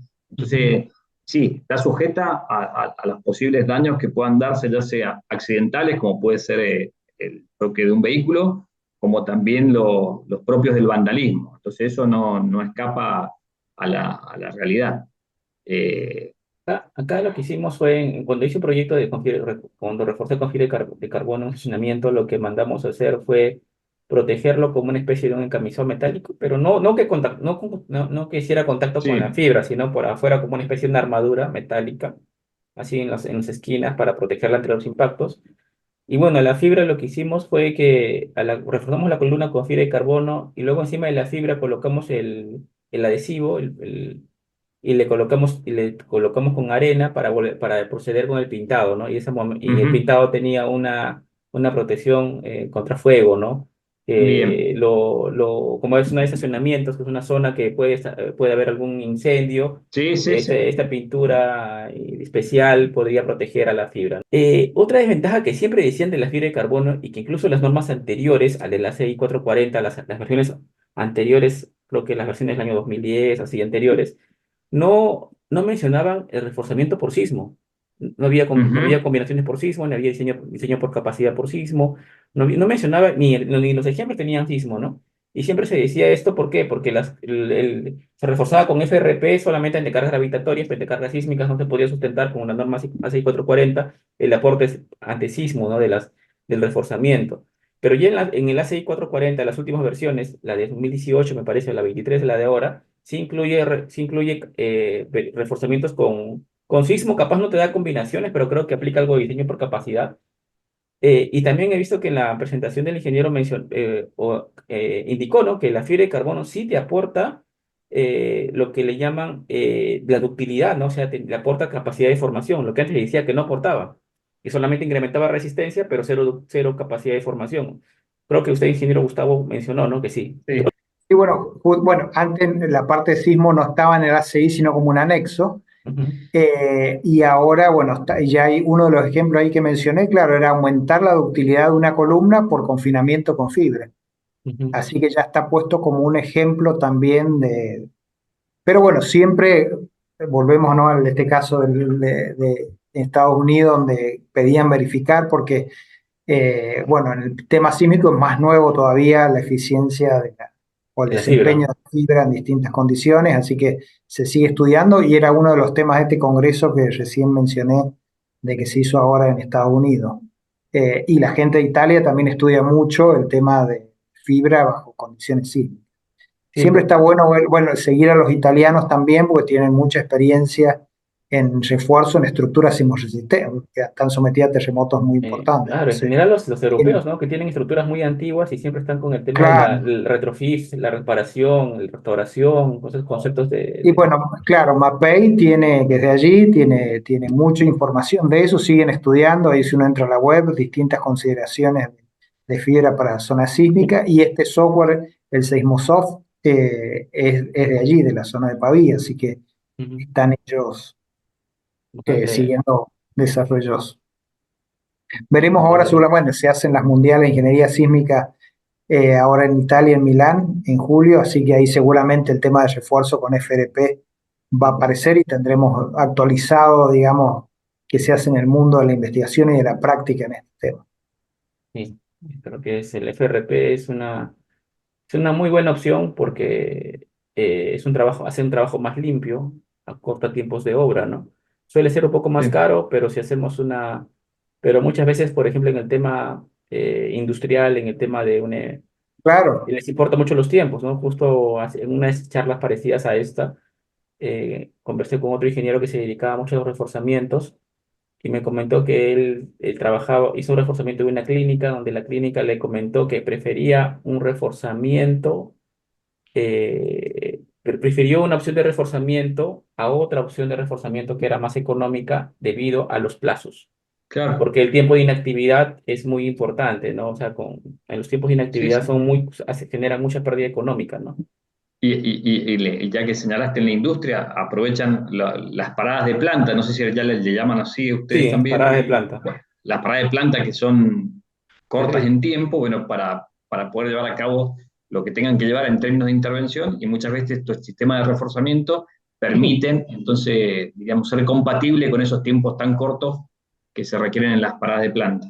Justo cuando, sí, justo o en el caso de una escuela, cerrar también. una escuela a cierta cantidad de meses para hacer un refuerzo tradicional, bueno, eso implica un montón de costos asociados y de incomodidad para toda la comunidad de tener que trasladarse, primero conseguir un nuevo edificio, alquilarlo, todo el traslado de la comunidad a ese lugar, bueno, tiene todo un montón de implicancias. Entonces, Es a importante. veces lo que es más caro en cuanto a material específico, en el monto de obra no es así.